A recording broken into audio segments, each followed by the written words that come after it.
Sign it. My superstar wife slapped a copyright transfer agreement down in front of me. She said that for the sake of the company's interests and our family's harmony, I had to admit that all my works belonged to her beloved senior brother. In exchange, she handed me a check for $500,000. Lynn M.O., she said, one must be content.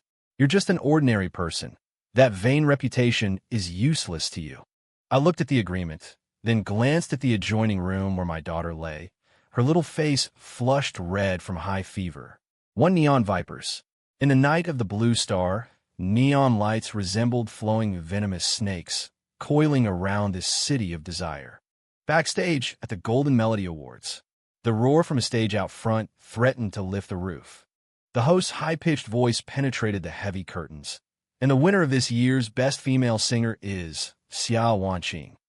Immediately following was thunderous applause and the heart-rending screams of fans. Wanqing, Wanqing, diva, diva. I sat in the narrow, dim corridor, the folding chair beneath me letting out a mournful creak. I lowered my head and glanced at the items I was holding.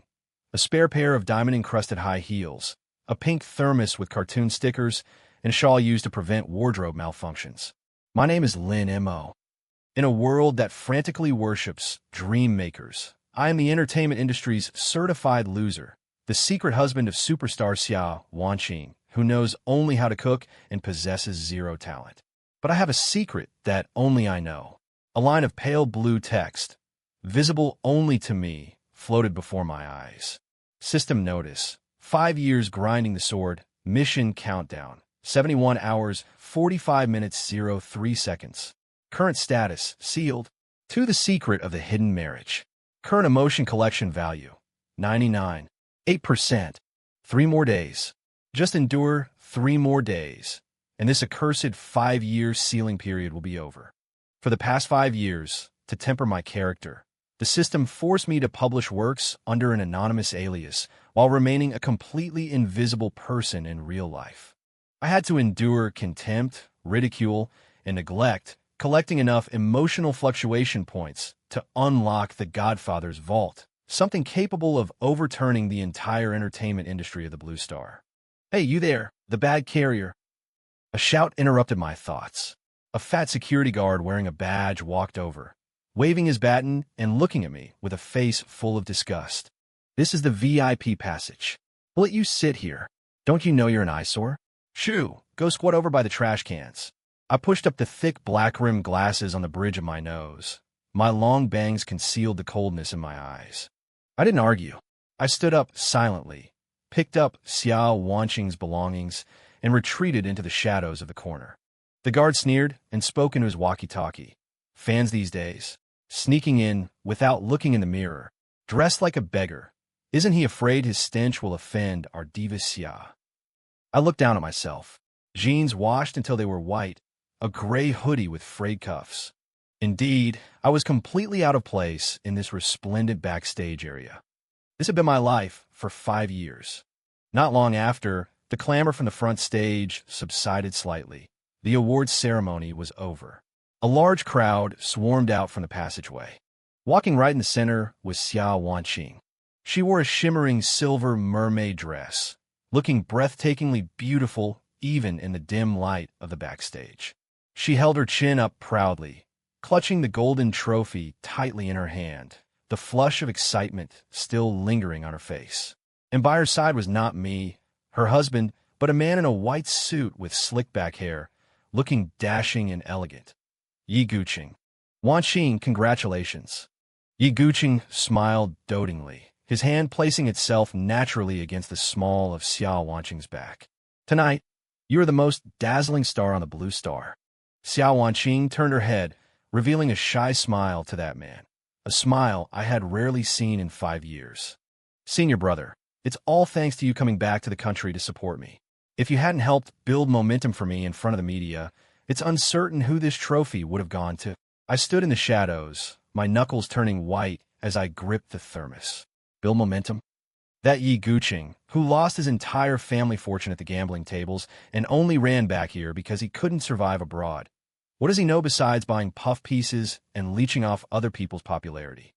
For these 5 years, it was I who used songs under my anonymous alias to lift you, step by step, onto the altar of stardom from behind the scenes. But she didn't know any of this. Or perhaps, she simply didn't care enough to think about it. Seeing them about to pass by, I took a deep breath, stepped out of the corner, and offered the thermos and the shawl. Wanqing, have some water to soothe your throat. My voice was soft, yet it carried clearly in the noisy corridor. The crowd fell silent for a split second. Xiao Wanqing halted in her tracks.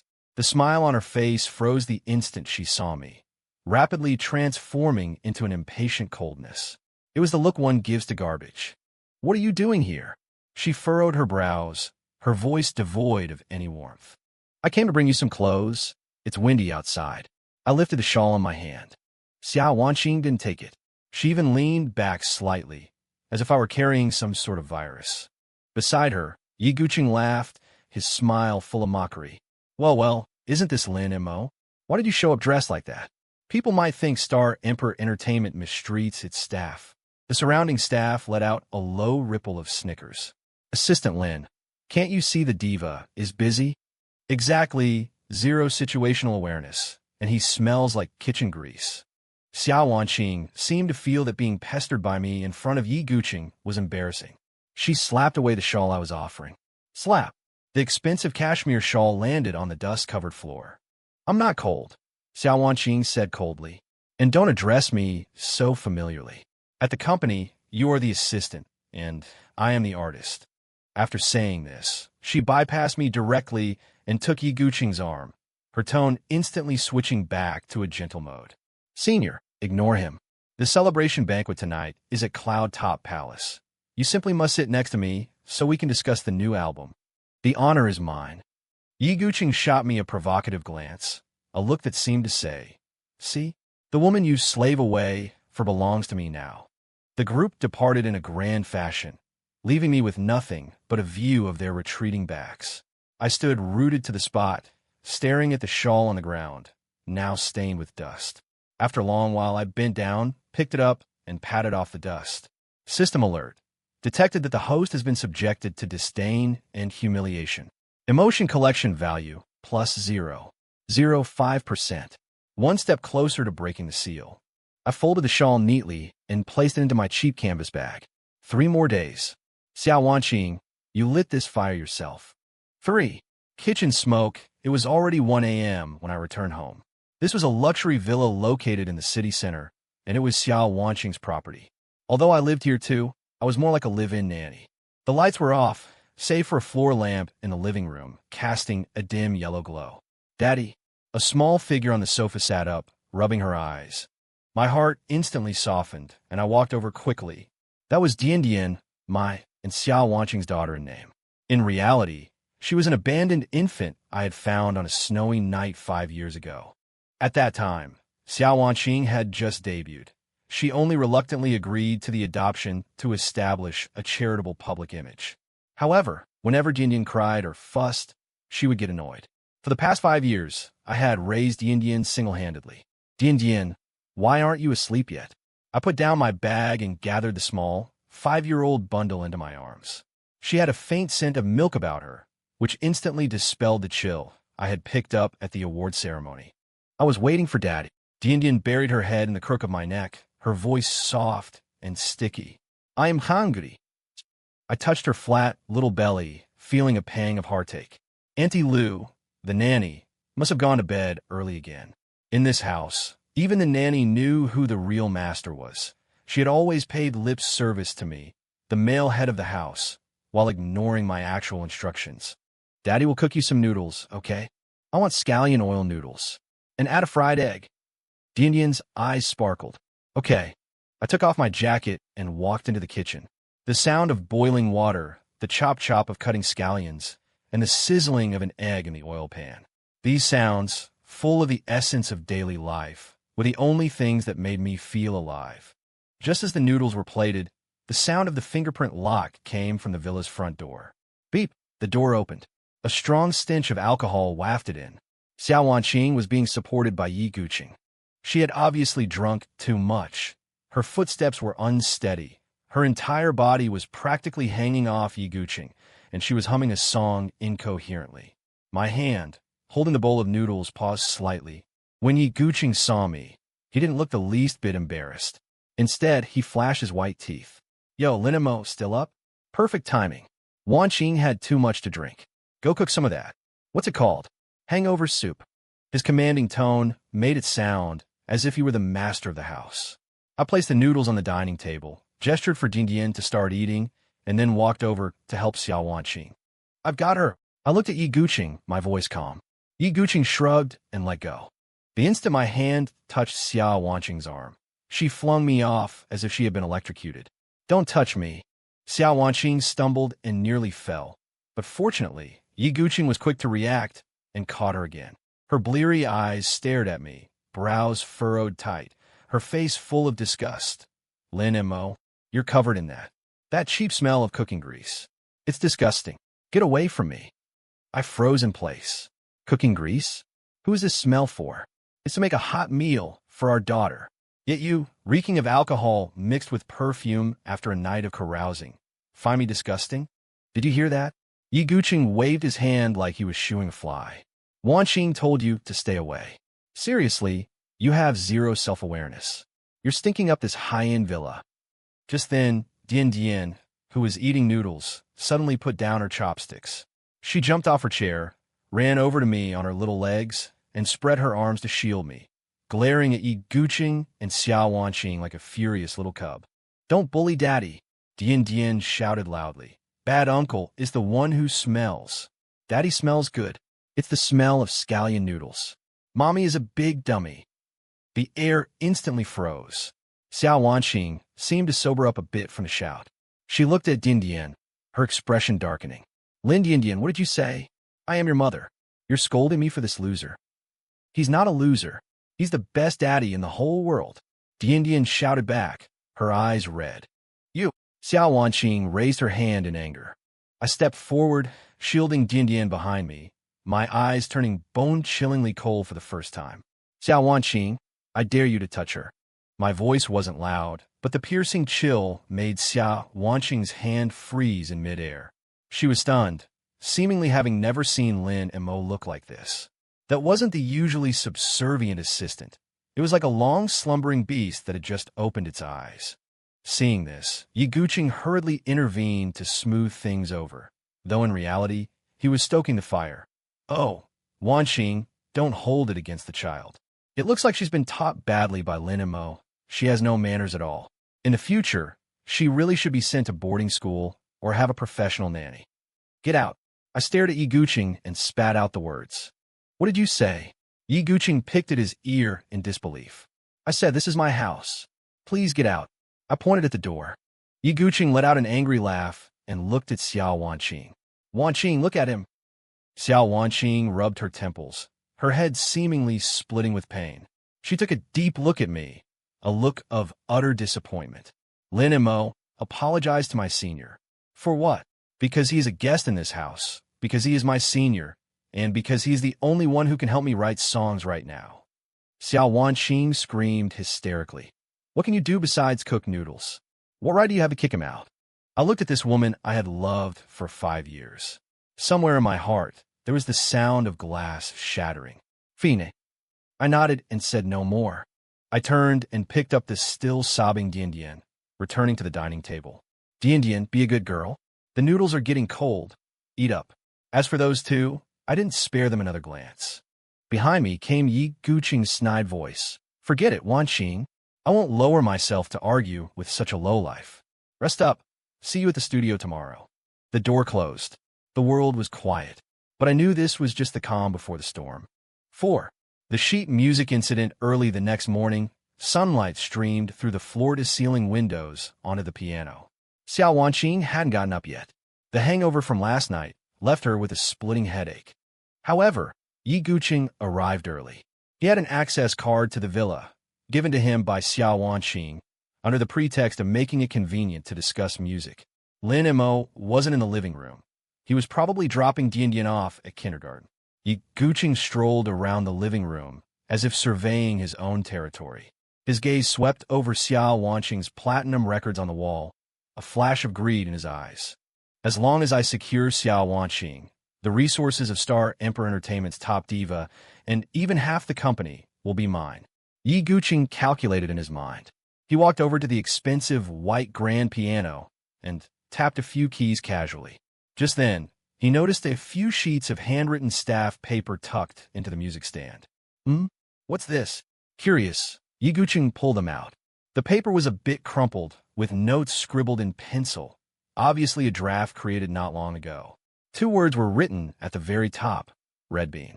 Haven't yet cooked the red beans for you, into a lingering wound.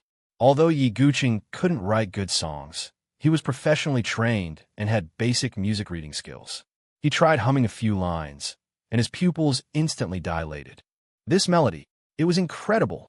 That sentimental atmosphere, mournful yet restrained, was simply tailor-made for Xiao Wanqing's cool, clear voice.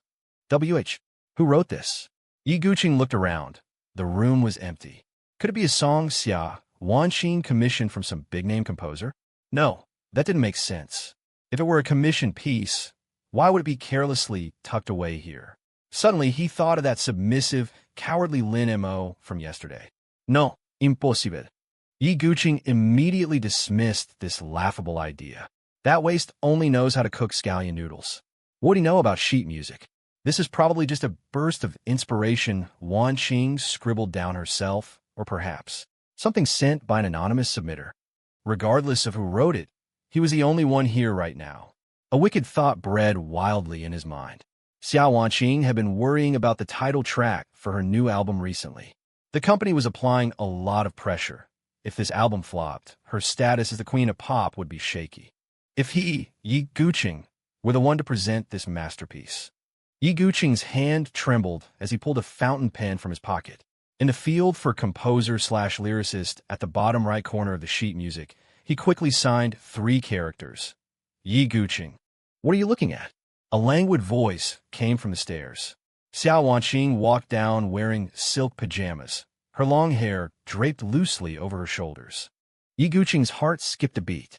He immediately switched to an expression full of deep affection and held up the sheet music in his hand. Wanqing, you're awake. After I went back last night, I looked at your retreating figure and suddenly had a burst of inspiration. I stayed up all night writing this song for you. Yi Guqing walked up to Xiao Wanqing and handed her the sheet music, his eyes so sincere it was nauseating. I feel that only your voice is worthy of this piece, Red Bean. Xiao Wanqing took the sheet music. Her expression shifted from confusion to shock, and finally turned into ecstatic joy. She knew quality when she saw it. She was practically trembling as she finished reading the score, then silently sang the chorus in her heart. Sometimes I believe everything has an end. Tears slid from her eyes without warning. It's too beautiful.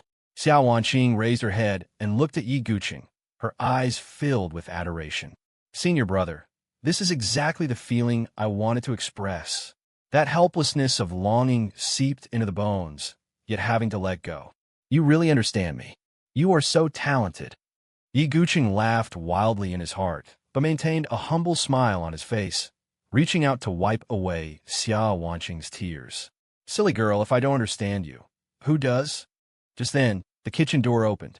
Lin Mo walked out carrying a plate of cut fruit. He had actually returned a long time ago. He had just been standing in the kitchen, quietly watching all of this through the glass door. That song, Red Bean, was something he had written while enduring heartache last night after putting Dian Dian to sleep. It was the last thing he had wanted to do for Xiao Wanqing in this world. He had intended to give her a surprise. He didn't expect it to become a joke. Lin Mo looked at the two embracing each other, and at the sheet music in Xiao Wanqing's hand that had been signed with the name Yi Guqing. Hearing the commotion, Xiao Wanqing turned her head, the emotion on her face instantly retracting. Lin Mo, do you walk without making a sound? She was in a good mood, so she rarely didn't lose her temper. She even waved the paper in her hand. By the way, you don't need to busy yourself. Senior brother, you wrote the title track for me, so we are going to the company immediately to record. Just stay home by yourself. Lin Mo didn't speak. He looked down at the rabbit-shaped apples he had meticulously cut in his hand. How ridiculous. You cut fruit in the kitchen to please her, while someone else takes your heart and soul in the living room and plays the romantic saint. Okay, Lin Mo gave the same old response. He walked to the trash can and flipped his wrist. Crash. The plate of fresh fruit, along with the plate itself, was dumped into the trash. What are you doing? Xiao Wanqing frowned. The apples have oxidized. They aren't fresh anymore, Lin Mo said indifferently. They aren't worthy of the queen. After saying that, he turned and went back to his room. System notification. Detected that the host's work has been misappropriated and emotional betrayal has occurred. Emotion collection value fluctuating significantly. Current collection value, 99. 9%. Seal lift countdown, 48 hours. 5. Humiliation in the recording studio, Star Emperor Entertainment, top-tier recording studio. I returned to this place, still in the identity of that lowly assistant. Xiao Wanqing insisted that I come along. Her reason being that Yi Guqing likes a specific brand of hand-ground coffee that only I know how to make. Truly making the best use of everything. Through the thick soundproof glass, I watched the scene inside. Xiao Wanqing was wearing headphones, standing in front of the microphone. Yi Guqing sat at the mixing console, wearing those monitoring headphones that symbolize the authority of a producer, pushing the sliders in a pretentious manner. The recording was not going smoothly. Red Bean looks simple, but it actually has extremely high requirements for breath control and emotional processing. It requires a kind of weightless, ethereal quality, not that kind of heart-wrenching display of technical skill. Stop, stop, stop. Yi Guqing interrupted the recording and shouted into the microphone. Wanqing, the emotion isn't right here. For this line in the chorus, haven't yet for you the red bean. You need to sing with more force. There needs to be that explosive power. Do you understand? Like a volcanic eruption. I stood in the corner grinding coffee, the corner of my mouth twitching as I listened. A volcanic eruption? Singing Red Bean, with the feeling of a volcanic eruption? Are you trying to anger Fei Wong back to life? Xiao Wanqing was also confused. She tried a few times following Yi Guqing's guidance, but it felt awkward every time, and her throat was getting tighter and tighter. Senior brother, I feel. Singing it forcefully seems a bit strange. That atmosphere is completely gone. Xiao Wanqing hesitated. Listening to me is never wrong.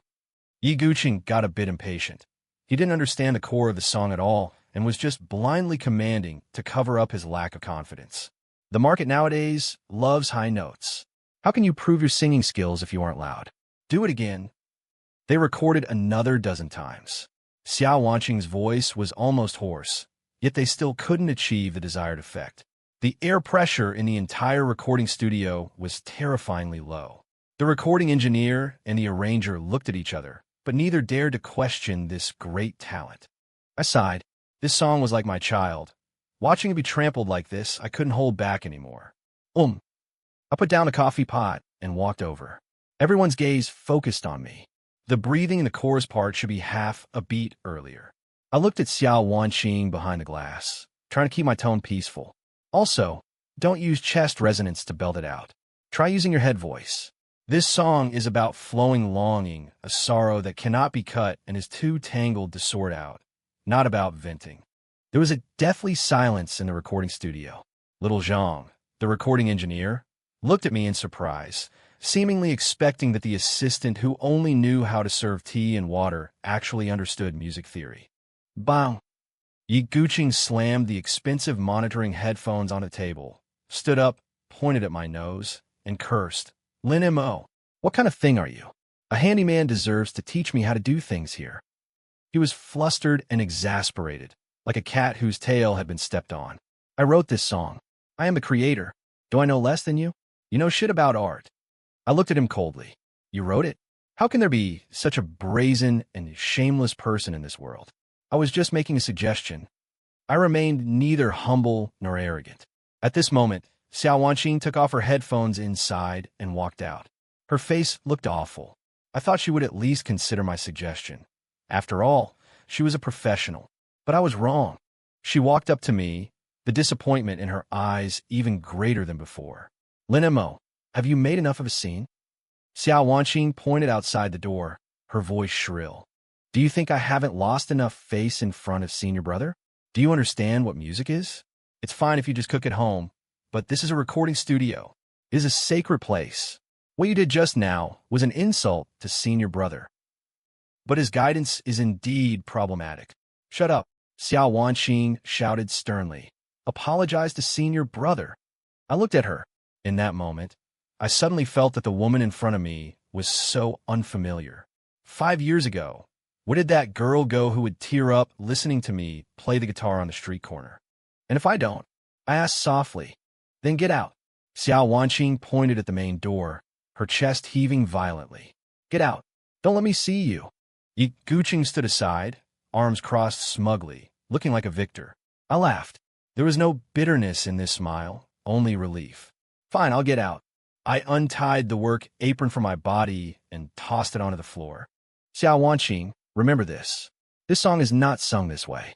Sooner or later, you will know what you have missed. After saying that, I walked out of the recording studio without looking back. 6. Running wild in the rainy night. A heavy rainstorm had started outside. Bean-sized raindrops smashed against my face, stinging. I didn't bring an umbrella, or rather, I didn't want to use one. I walked in the rain just like that, letting the water wash away the absurdity of these last 5 years. The phone in my pocket suddenly vibrated. It was a call from the kindergarten teacher. Hello, is this Diandian's father? Come to the hospital quickly. Diandian suddenly had a high fever and convulsions, and she fainted. We are rushing her to the city first hospital. My brain exploded with a buzz. Diandian. I rushed to the roadside like a madman to hail a car, but in this kind of rainstorm, it was impossible to get a taxi. I could only run with all my might, sprinting toward the hospital. As I ran, I called Xiao Wanqing. After all, she is the mother, she has a car, and her connections in the city could contact the best doctors. Beep, beep. The call connected. Hello. Xiao Wanqing's voice was very impatient. Linamo, are you done yet? I told you to get out, so get as far away as possible. Don't call to harass me. We are at a critical moment in the recording. Wanqing, Diandian is sick. High fever and convulsions. We are on the way to City No. 1 hospital. Hurry and beep, beep, beep. The call was disconnected. When I dialed again, the phone was turned off. At that moment, I stood on the street in the pouring rain, clutching the freezing cold phone, looking at the curtain of rain filling the sky. An unprecedented chill soaked into my marrow. Not because of the rain, but because of the human heart. Xiao Wanqing, you are so cruel. Just to accompany that imposter to record a stolen song. You don't even care about your own daughter's life or death. I didn't call again. I shoved the phone into my pocket, gritted my teeth, and sprinted at full speed through the rain. 3 kilometers. I ran to the hospital in 10 minutes.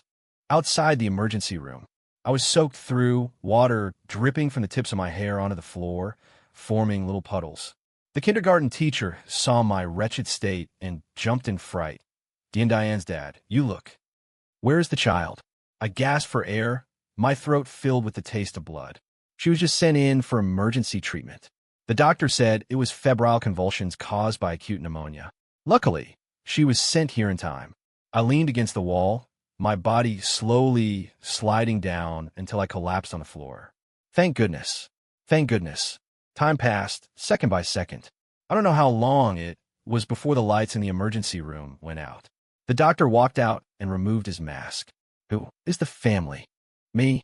I'm the father. I shot up abruptly. The child's condition is stable, but she needs to be hospitalized for observation for a few days. What kind of parent are you? The child is malnourished and has such poor immunity. Doesn't she eat properly? The doctor scolded. I lowered my head, feeling incredibly bitter inside. Xiao Wanqing had confiscated my salary card, giving me only 2,000 yuan a month for household expenses. In this expensive city, buying groceries required careful calculation. I gave the best to Diandian and often ate leftovers myself, but it seems it still wasn't enough. I'm sorry, doctor.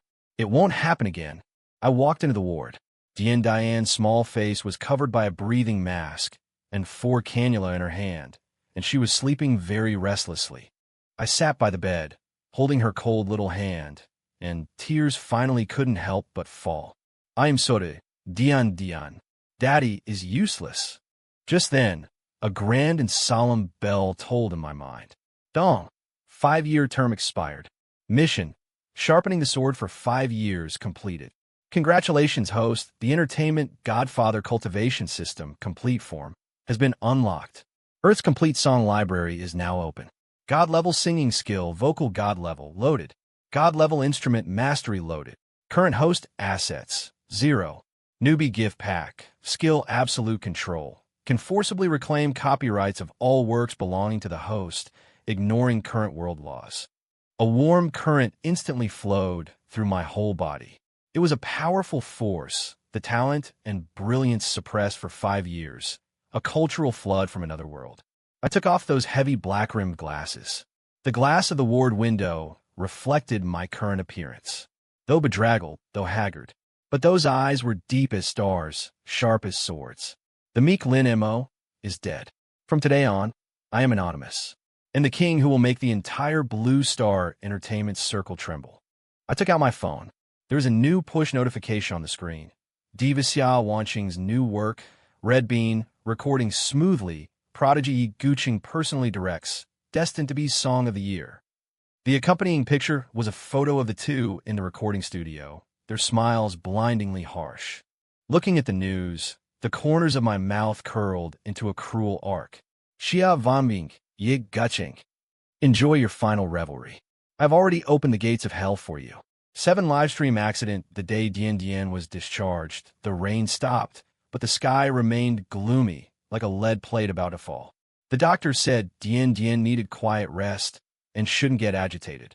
I originally wanted to take her to a hotel, but my bank cards were all in Xiao Wanqing's hands, and I only had a few dozen yuan left in my pocket.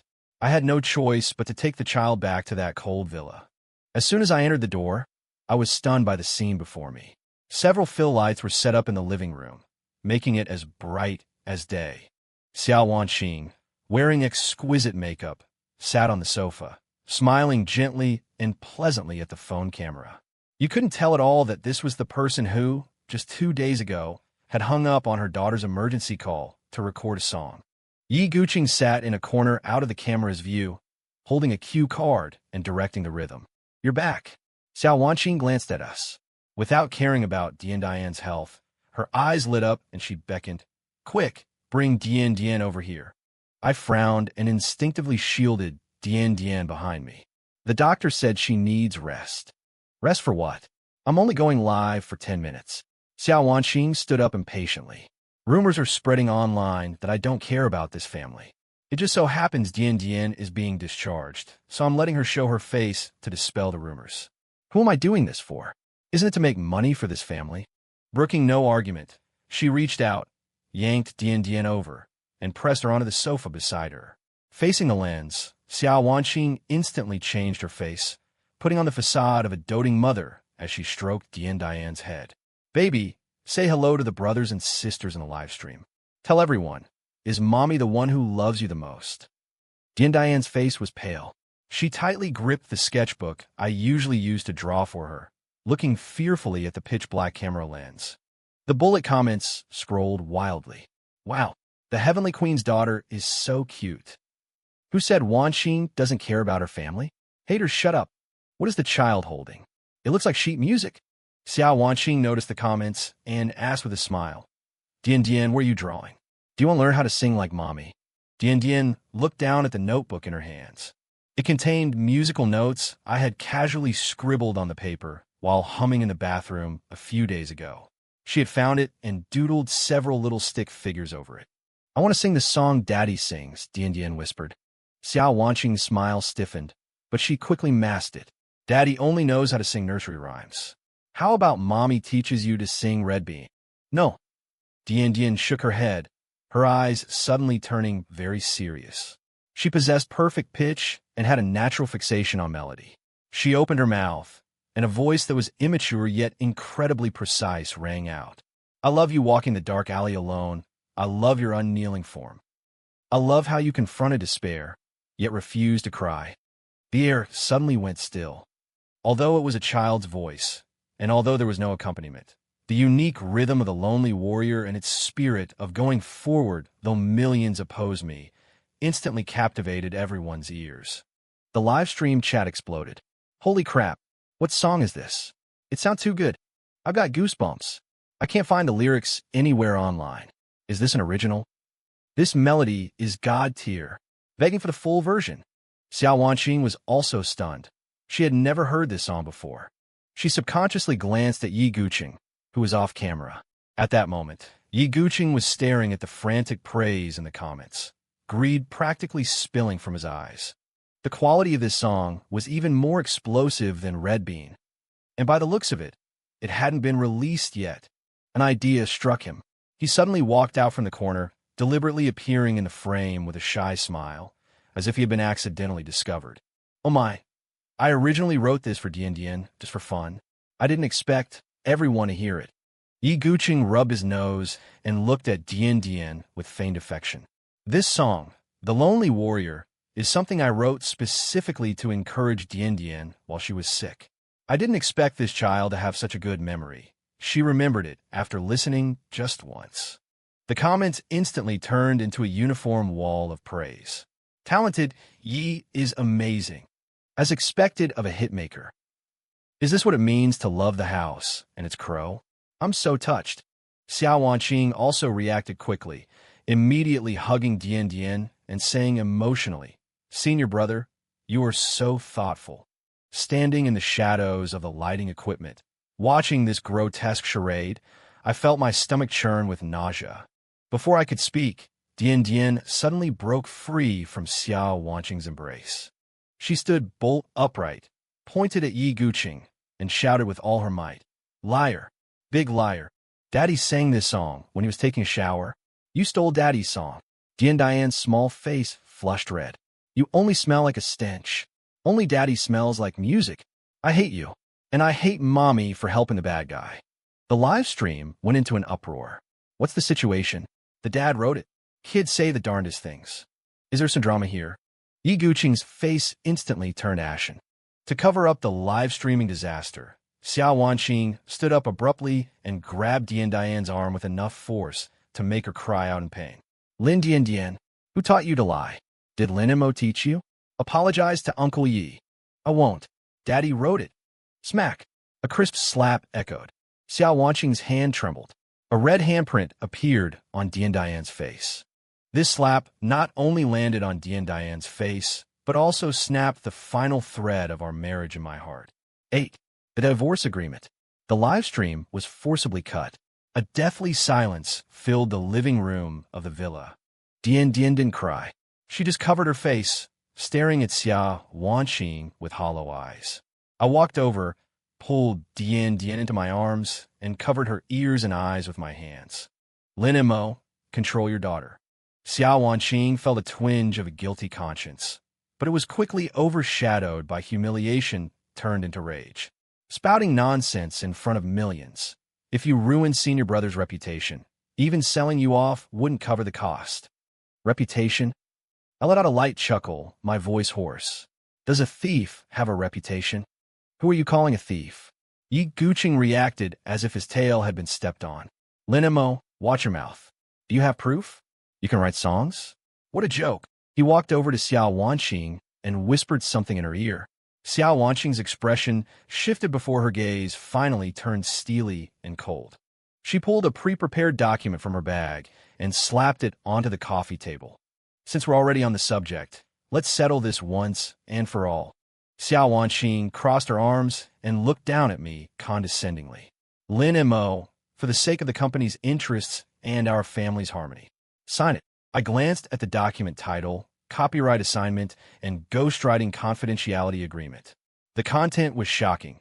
It required me to admit that all past and future works were dictated by Yi Guqing and merely transcribed by me, and that I voluntarily waived all rights to authorship and revenue. In case of breach, the penalty was 100 million yuan, and as an exchange, a check lay beside it. 500,000. 500,000, Xiao Wanqing said coldly. That's equivalent to 10 years of your salary as an assistant. Lin and Mo, you should be content. You're an ordinary person. That kind of vain fame is useless to you and will only invite trouble. Senior Brother Yi is the company's cash cow. Only if he is famous can our whole family live well. Can't you be sensible? I looked at the check, then at the woman I had once deeply loved and cherished like a treasure. So, In her logic, stripping me of my talent to support her idol was a contribution to the family. You think I'm a loser too, don't you? I asked. Aren't you? Xiao Wanqing frowned. For 5 years, other than cooking and taking care of the child, what have you done for this family? Even the grocery money comes from me. Now that you're being given a chance to create some value, don't be ungrateful.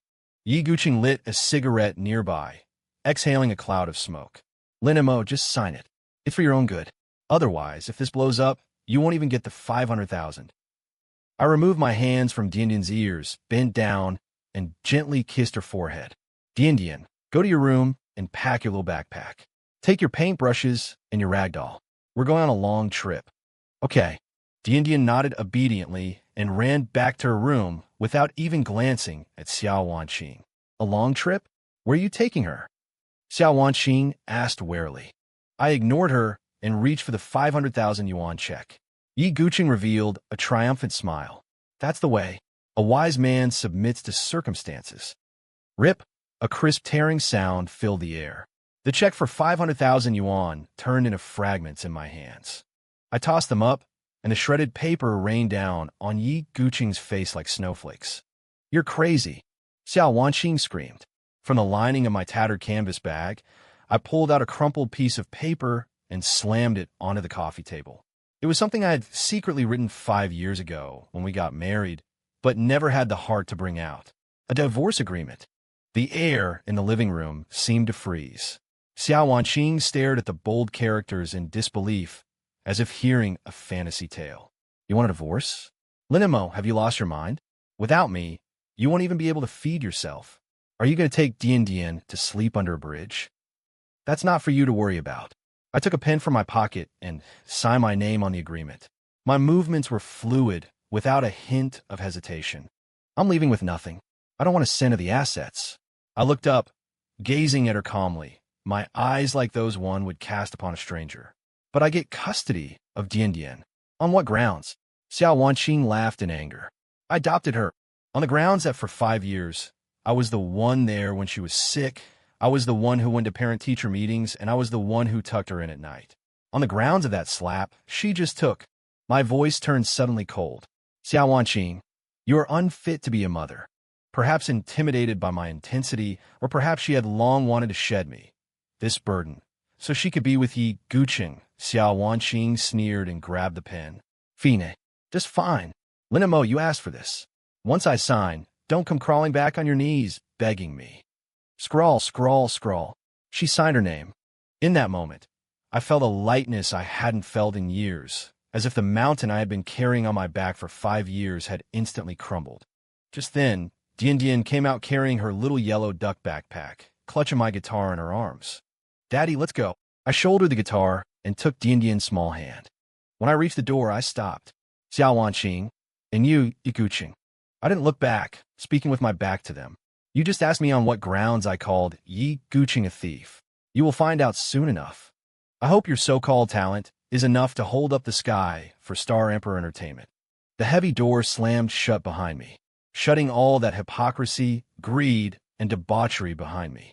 The wind outside was cool, but the air was fresh. System notification. Host has severed all earthly ties. State of mind is complete. Skill absolute control has been activated. 9. The copyright war. Late at night, in a cheap express hotel. The room was tiny and even smelled a bit moldy, but Diandian was sleeping soundly. Her small hand tightly gripped the corner of my shirt, and she was murmuring daddy in her sleep. I sat by the bed, lights off, with only the neon glow from outside the window reflecting on my face. I opened the laptop I carried with me. It was a very old computer. The letters on the keyboard had worn away, but for the past 5 years, it had been my only window to the world. I skillfully opened the back-end login interface of the Huaxia Copyright Network. Entered account. Anonymous. Entered password. Login successful. The screen was densely packed with a list of works I had released over the past 5 years. Legend, 10 years, blue and white porcelain, chasing dreams with a childlike heart. Every single song was a massive hit in the current music scene of the Blue Star. The authorization status of every song currently displayed. Exclusive license, Star Emperor Entertainment, or designated performer. Xiao Wanqing. It was these very songs that pushed Star Emperor Entertainment to the throne of an industry giant and elevated Xiao Wanqing to the altar of a heavenly queen. Lin Mo, you are a good person, but he doesn't understand art. Xiao Wanqing's words echoed in my ears. I don't understand art. I looked at the screen, my finger hovering over the enter key. Since you look down on me, this ghostwriter, so much, and since you believe your success relies entirely on your own voice and Yi Guqing's operations, then I will take back everything that belongs to me. System activating skill, absolute control, forcibly intervening in the copyright database. Intervention successful. Host intent detected. Revoke all work authorizations. I took a deep breath and pressed the enter key heavily. One-click withdrawal. A red progress bar popped up on the screen and filled up instantly. In that split second, the rows of green authorized tags all turned into a piercing gray. Authorization terminated. At the same time, the system's cold, mechanical voice sounded in my mind. Yet right now, it sounded like the music of heaven. Operation complete. Effective across the entire network. Sending takedown orders to all major music platforms, KTV systems, and commercial performance venues. I closed the laptop, leaned back in the chair, and lit a cigarette. This was the first time I had smoked in 5 years. Amidst the swirling smoke, I looked out at the brightly lit city outside the window. Tonight, there would be no sleep. Let the bullets fly for a while. 10. Stage judgment.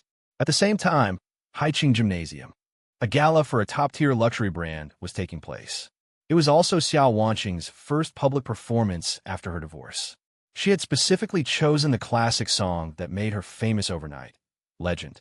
The audience was packed with countless celebrities, media reporters, and live-streaming cameras. Backstage, Yi Guqing was holding his phone, looking at the home that was empty after Lin Mo's departure, feeling a wild joy in his heart. That eyesore was finally gone. After tonight, he would formally propose to Xiao Wanqing and then take over everything she owned. On stage, the lights were dazzling. Xiao Wanqing, dressed in a red gown, was breathtakingly beautiful. The intro began. She closed her eyes, basking in the attention of the entire venue. Just because I took one extra look at you in the crowd. She began to sing, her voice as ethereal as ever. However, just as she reached the second line, suddenly, zzz, the sound system on site emitted a piercing, static noise, and immediately after, the accompaniment music stopped abruptly. The entire audience was stunned. Xiao Wanqing froze for a moment, thinking it was an equipment malfunction. As a professional singer, her composure remained. She persisted in singing a cappella. I have never been able to forget your face. But a second later, the giant LED screen behind her suddenly went black for an instant. Immediately following that, a massive red exclamation mark popped up, covering the originally beautiful background visuals. A line of bold black text, like a heavy hammer, smashed ruthlessly into everyone's retinas. Warning: the copyright owner of this work has withdrawn all authorizations. Performance suspected of serious infringement. System force stop. Please cease infringing activities immediately. The venue erupted in an uproar. What is happening? Copyright withdrawal? Isn't this Xiao Wanqing's signature song? How could it be copyright infringement? Anonymous revoked the rights? Good heavens, something huge is happening.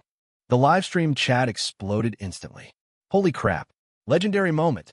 Did the boss Anonymous make a move? Talk about a slap in the face. Xiao Wanqing stood on stage, feeling as if she had been plunged into an ice cavern. Staring at the glaring red words on the big screen, her hands and feet went cold, and she nearly dropped her microphone. How is this possible? 4 or 5 years, Anonymous had never revealed himself, silently supporting her all this time. Why would he suddenly revoke the rights at such a crucial moment? And a forced termination at that? What kind of deep-seated grudge was this? Just then, a sound technician ran onto the stage, sweating profusely, and shouted to the director, "It's no good, director. It's not just this song. We tried to switch to the backup tracks, but found that every single song credited to Anonymous has grayed out. They won't play on the system at all." What? The news spread like a plague.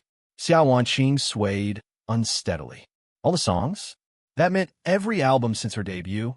All her hits, and even Red Bean, which she prepared as tonight's grand finale, were all gone. If that were the case, what was left of her title as the Queen of Pop? She was nothing but a hollow shell with a good voice, but no songs to sing. Backstage, Yi Guqing was also dumbfounded. The red wine glass in his hand slipped and hit the ground with a crash, shattering into pieces. How is this possible? Who exactly is this anonymous? While the venue descended into chaos and Xiao Wanqing stood helpless, dozens of kilometers away in a cheap-budget hotel, Lin Mo extinguished his cigarette. He watched the chaotic scene on the live stream, his gaze indifferent and rippleless. He gently turned off his phone screen, turned around to lie down next to his daughter, and tucked her in. Good night, Blue Star. 11. The collapse of Star Emperor. The top-floor conference room of the Star Emperor Entertainment headquarters. The atmosphere was as oppressive as a graveyard before a storm. The ashtrays were piled high with cigarette butts, and the company executives wore expressions of livid rage. The telephones in the PR department rang incessantly, sounding like a death knell. Can someone tell me what the hell is going on? The chairman slammed a freshly printed contract termination notice onto the table, his roar shaking the glass. Overnight, 80% of our company's music library has been rendered useless. KTVs, streaming platforms, and film productions are all demanding compensation. The breach of contract penalties alone are enough to buy this entire building. Xiao Wanqing sat in the corner, her face as pale as paper, clutching her phone tightly. She was still wearing the red dress from the performance, but it had long lost its luster, looking like a withered rose. Yi Guqing sat beside her, his shirt soaked in cold sweat. His hands were trembling, but his eyes flickered frantically, searching for a scapegoat. Speak up, Master Yi. The chairman pointed a finger at Yi Guqing. Didn't you say you were tight with Anonymous? Didn't you say he was your ghostwriter? Why is he blacklisting us? This must be a misunderstanding. Yi Guqing swallowed hard, his mind racing. Suddenly, he slammed the table and stood up, his face displaying a sudden realization of anger. I've got it. It's a hacker. A hacker must have stolen Anonymous' account. Everyone looked at him. As he spoke, Yi Guqing felt more and more convinced by his own logic. Or rather, he had to make this lie the truth. Chairman, think about it. Anonymous has collaborated with me for 5 years. How could he turn on us without any warning? There's only one possibility. The account was hacked. And he cast a vicious look at Xiao Wanqing.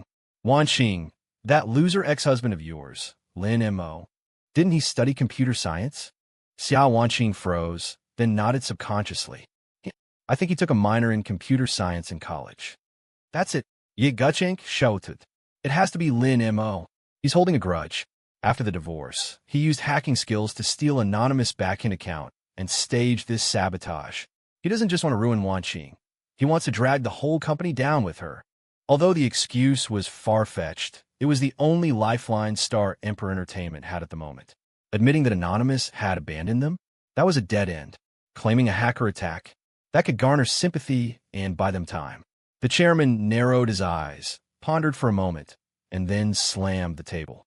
Whether it's true or not, the PR department is to issue a statement immediately. State that Anonymous' account was hacked, and that this is a premeditated, malicious commercial crime. Identify the suspect as Lin Montauk. Xiao Wanqing opened her mouth to speak, but seeing the pleading look in Yi Guqing's eyes, she ultimately lowered her head. I am sorry, Lin Montauk, she said silently in her heart. For the sake of my career and for the survival of the company, I can only sacrifice you. Anyway, you probably wouldn't mind, right? Half an hour later, the official Weibo account of Star Emperor Entertainment released a statement. Public opinion flipped instantly. The misinformed fans were enraged. They flooded Lin Mo's non-existent social media accounts. Since they couldn't find him, some even went to curse at people with the same name, madly abusing this freeloader hacker who had bitten the hand that fed him. 12 Tang Ruashiwa's invitation, the outside world, was in an uproar, but it was quiet where I was. In a budget hotel room, Dian Dian was lying on the bed drawing. She drew a big house. Inside were Daddy and Dian Dian, but no Mommy. I looked at the news on my phone. Star Emperor Entertainment furiously denounces former employee Lin Mo. Malicious account hacking, destroying the entertainment industry. Manhunt. Criminal evidence against freeloader Lin M.O. I couldn't help but laugh out loud. Yi Guqing, you're still using the same old tricks. A desperate dog leaps over the wall, biting anyone it sees. Just then, there was a knock at the door. 3 very rhythmic taps. I walked over, looked through the peephole, and was somewhat surprised. I opened the door to find a woman in a black business suit with a powerful aura standing there. She was Tang Ruoxue, the CEO of Dingxing Media, the industry's famous Iron Lady, and Star Emperor Entertainment's greatest nemesis. Over the past 5 years, I had accompanied Xiao Wanqing to several cocktail parties as an assistant. Tang Ruoxue was the only person who would nod and smile at me, or even hand me a glass of water when the waiters ignored me. Mr. Lin, aren't you going to invite me in to sit?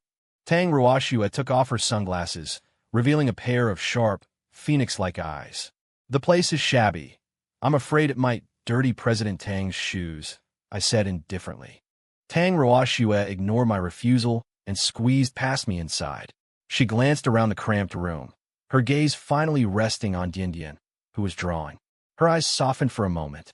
I never imagined that the great Anonymous would be holed up in a place like this.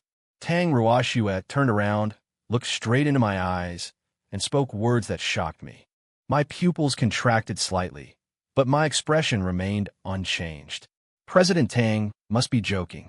I am Lin M.O., the hacker everyone online is calling to beat up, not some Anonymous. Let's not beat around the bush. Tang Ruoxue took a file out of her bag. 5 years ago, Anonymous appeared out of nowhere. The IP address first appeared right near that rundown apartment you were renting. For the past 5 years, every time Anonymous released a song, it was exactly when Xiao Wanqing needed a hit work. Most importantly, she pointed to a photo of a torn check, a photocopy she had fished out of the trash. That idiot Yi Guqing can't even read sheet music properly. Last night, the timing of the music being taken down across the entire web coincided exactly with 1 hour after you left the villa. If this is still a coincidence, then I, Tang Ruoxue, shouldn't be so anymore. I looked at this smart woman, fell silent for a moment, then walked to the window and lit a cigarette. So what? Does President Tang want to report me? No. Tang Ruoxue walked up behind me, her voice firm. I want to sign you. I don't need money, but you need a stage. Tang Ruoxue cut straight to the point. You need a legitimate opportunity to stand in the spotlight and ruthlessly trample those who stepped on your head. You need to let the whole world know who the real God is. She placed a contract on the table. S-class contract. You have full access to company resources. A 90-10 split on revenue. You get 90, I get 10. I only have one requirement. For the National Day Gala in 3 days, you must represent Dingxing Media and appear as a mystery guest. I turned around and looked at her. Aren't you afraid that what Star Emperor Entertainment says is true? Aren't you afraid I'm a criminal? Tang Ruoxue smiled, a smile full of charm. The biggest gamble in my life is my eye for people. I believe that a man who would give his only umbrella to a stray cat on a rainy night couldn't possibly write filthy things. That happened a year ago. I didn't expect her to remember. I extinguished the cigarette, and picked up the pen. President Tang, you've won your bet. 13. The National Day Gala over the next 3 days. Cyberbullying reached its peak. Star Emperor Entertainment hired internet water armies to demonize me into an antisocial personality. Someone even doxed the address of this budget hotel. Several times, radical fans came to smash the door, but were blocked by the bodyguards Tang Ruoxue had arranged. Xiao Wanqing played the victim on Weibo, posting a haggard selfie with the caption, "Chilled to the bone. 5 years of affection, exchanged for a knife in the back. But I believe in justice, and I believe Teacher Anonymous will retrieve the account and clear our names." Yi Guqing was jumping for joy even more. In a live stream, he solemnly vowed, "I have already contacted the cyber police. Lin M.O. will soon be brought to justice." Just when the whole internet was waiting to watch me go to prison, China's official television station suddenly released a bombshell announcement. National Day Gala, the debut of special mystery guest Anonymous. This will be a performance about the truth. This single Weibo post instantly crashed the platform servers. Netizens were dumbfounded. What's going on? Is Anonymous himself appearing? Didn't they say the account was hacked? Why would the officials invite someone whose account was stolen? Could it be that hacker is impersonating Anonymous to attend the gala? That's way too bold. Didn't Star Emperor Entertainment say they called the police? What exactly is happening? Inside Star Emperor Entertainment, it was absolute chaos. When Yi Guqing saw the news, he was so terrified he nearly pissed his pants. But he had to brace himself and tell Xiao Wanqing, "This must be that hacker's doing. He wants to pull a stunt in front of the whole nation. Wanqing, we have to go there and expose him on the spot." And so, on the night of the National Day Gala, beside the hundreds of millions of viewers glued to their televisions, Xiao Wanqing, Yi Guqing, and half the entertainment industry were seated in the audience. Each harboring their own ulterior motives, they waited to see how this farce would end. Meanwhile, I sat in the most private dressing room backstage. Tang Ruoxue was personally adjusting my tie. Today, I was no longer the handyman in a hoodie and jeans. I wore a perfectly tailored black haute couture suit. My hair was immaculately groomed, and my glasses were gone. The man in the mirror looked aloof and proud, possessing a steadiness born of weathering life's storms. "Are you nervous?" Tang Ruoxue asked, though her own palms were slightly sweaty. "No," I said softly, looking at my reflection. "It's just that. I've been waiting for this day for far too long." 14. The Truth Revealed. 8:00 p.m. The National Stadium was packed to capacity. The preceding performances passed one by one, full of song and laughter, but I knew that everyone was waiting for that one name. Finally, the host took a deep breath and announced with a voice that was visibly trembling, "Next, please welcome a very special guest. His works are sung on every street corner, yet his identity has always remained a mystery. Tonight, he will remove his mask for the first time. Please welcome Anonymous." The lights abruptly died. The entire venue fell into a deathly darkness. No backup dancers, no magnificent stage effects. There was only a solitary white spotlight beaming down on the center of the stage. There stood a high stool and a microphone. Clutching the old guitar that had been with me for 5 years, I walked up slowly and sat on the stool. A stir rippled through the audience. Seated in the front row, Xiao Wanqing stared fixedly at the figure on stage. It was too far to see his face, but that silhouette. Why was it so familiar? So familiar that it made her panic? Beside her, Yi Guqing grit his teeth. Playing tricks. Where's security? Why haven't they gone up to arrest him yet? I ignored the noise from the audience. I adjusted the microphone and gently strummed the strings. Twang! It was the intro to Drowning Sorrows. Deep and melodious, carrying a bone-chilling sense of desolation. I began to sing. My god-tier singing ability erupted in that instant. The voice seemed to possess magic, instantly piercing through the noisy air of the venue and striking directly at everyone's soul.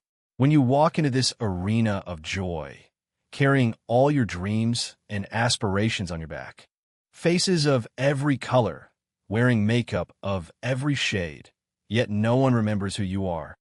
As the first line rang out, the entire venue fell instantly silent. It was a unique voice, weary and filled with stories, like a traveler who has seen the fickleness of the world muttering to himself in a tavern late at night. Xiao Wanqing's body trembled violently. This voice, although it was more magnetic than when he usually spoke, this timbre, how was it possible? I closed my eyes, immersing myself in the song. This song sang of Mao Bai's sorrow, but also sang of my life, Lin Mo's life, over these past 5 years. 3 rounds of wine pass, and you are in the corner, stubbornly singing a bitter song. Hearing it drowned out by the noise, you pick up your glass and say to yourself. Reaching the chorus, my voice suddenly soared, carrying a tragic sense of release. A toast to the morning sun, a toast to the moonlight. Awakening my longings, softening the cold window, so I can fly against the wind without looking back, unafraid of the rain in my heart or the frost in my eyes. In the audience, countless eyes turned red. They didn't know who the singer was, but that loneliness and stubbornness brought tears to everyone who was struggling to make it in the big city. A toast to my hometown, a toast to the distance. A toast to tomorrow, a toast to the past. A toast to freedom, a toast to death. As I sang the final line, I opened my eyes. My gaze pierced through the layers of darkness, landing with precision on Xiao Wanqing and Yi Guqing in the front row.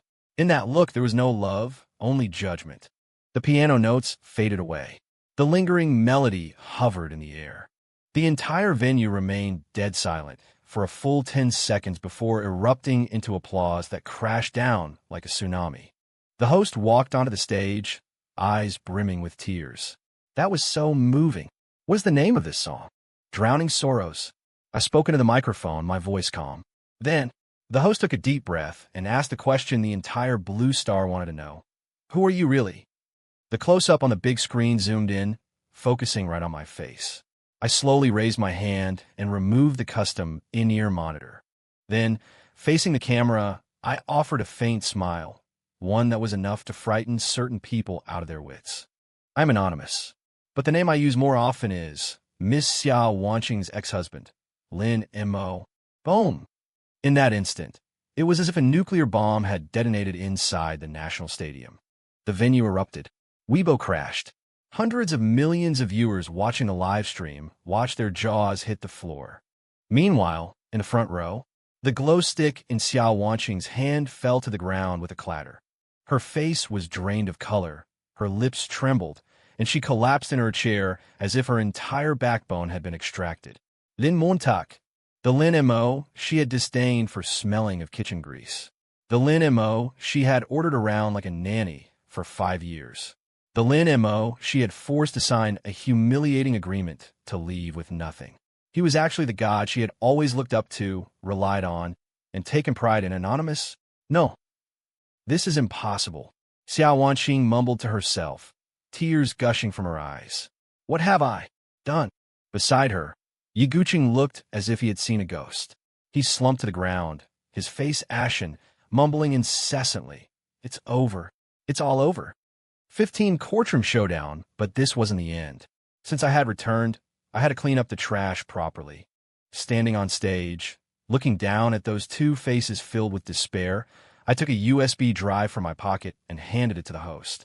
Additionally, I would like to take this opportunity to clarify something.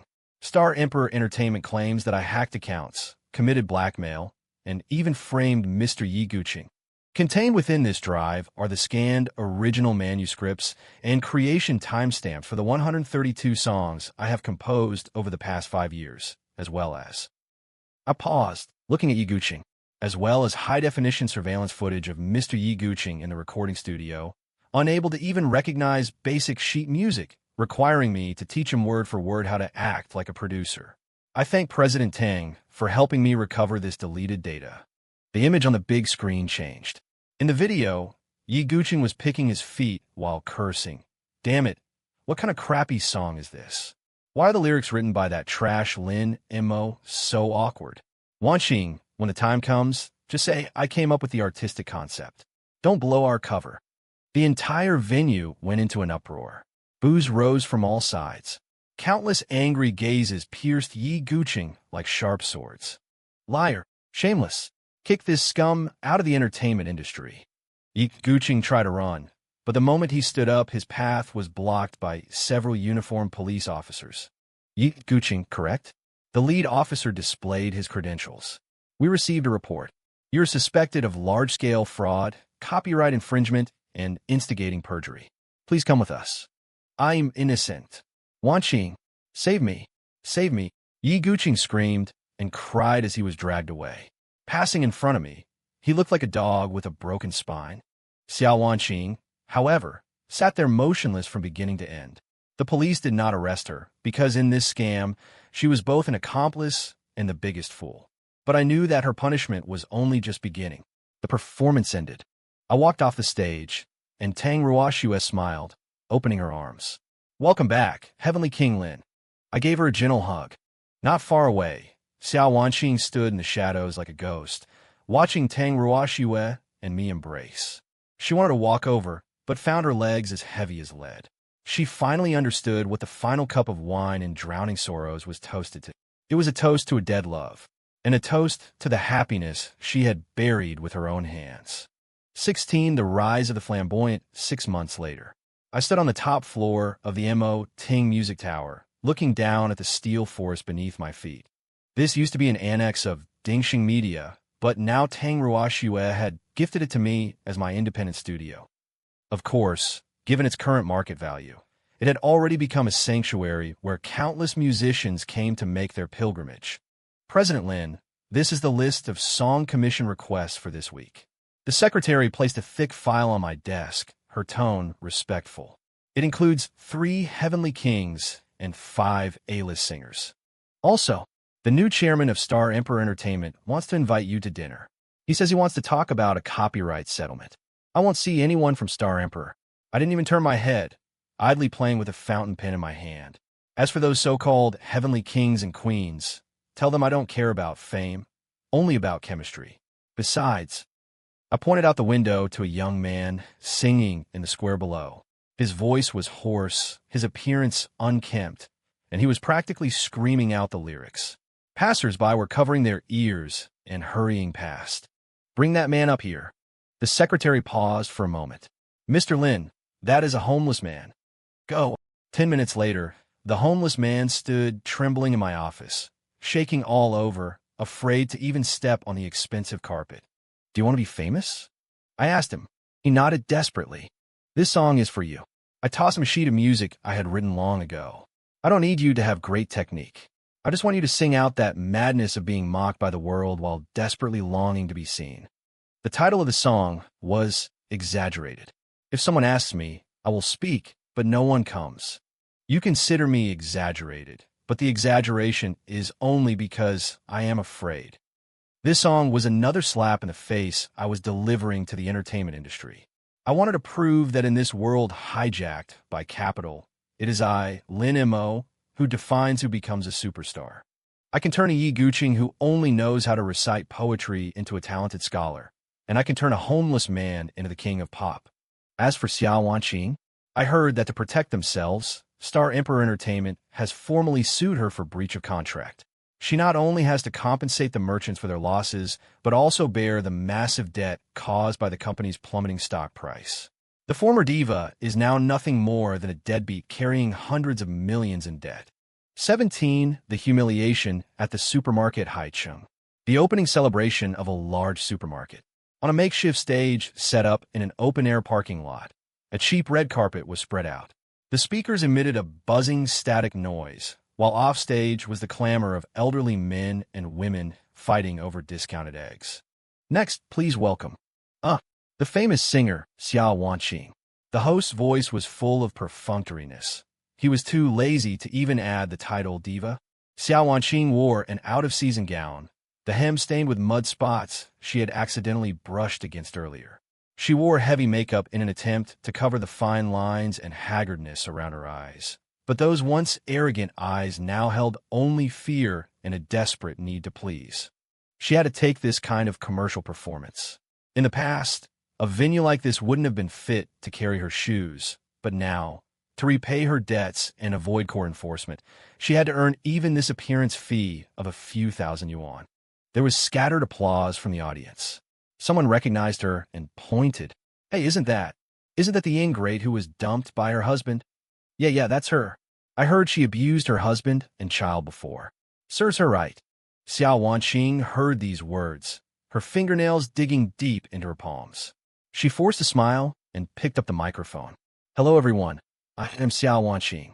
Today, I will perform a song.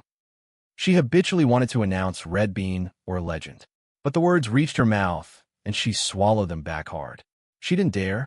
As long as she dared to sing a single line of Lin Mo's songs in public, the copyright system, known as absolute control, would immediately send a warning letter or even directly cut off the sound system.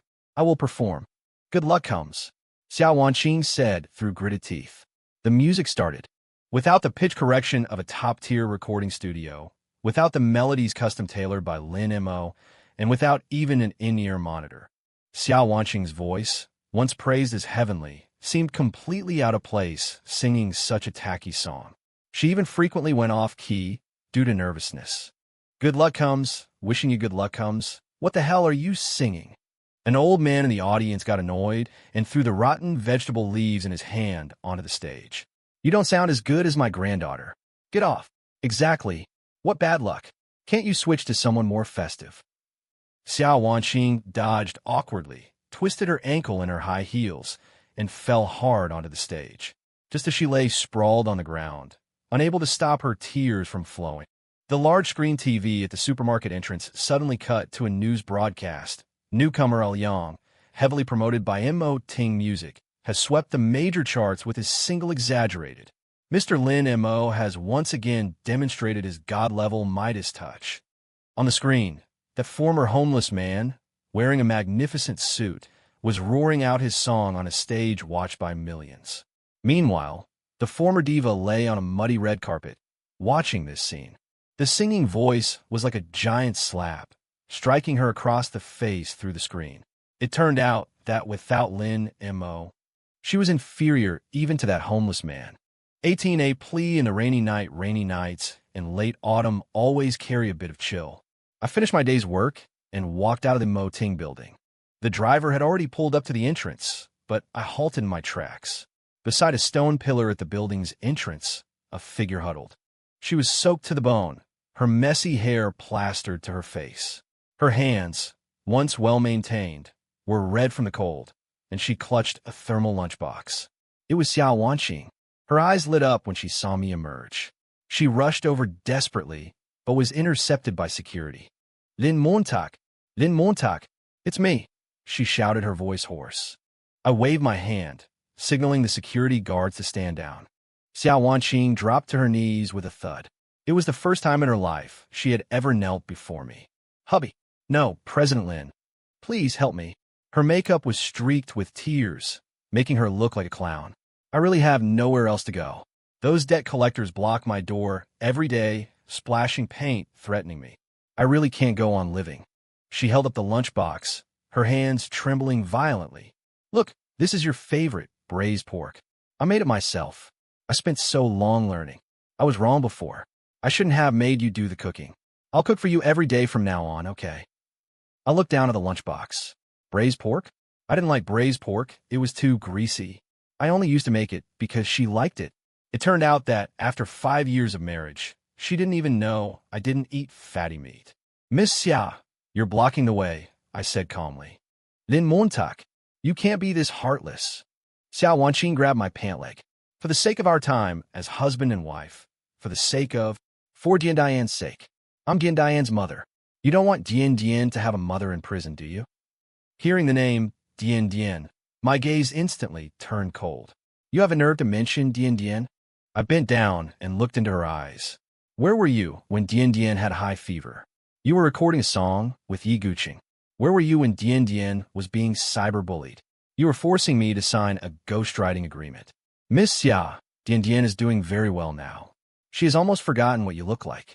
Please do not disturb her life again, or else I will ensure you don't even have the opportunity to sing for scraps in a supermarket.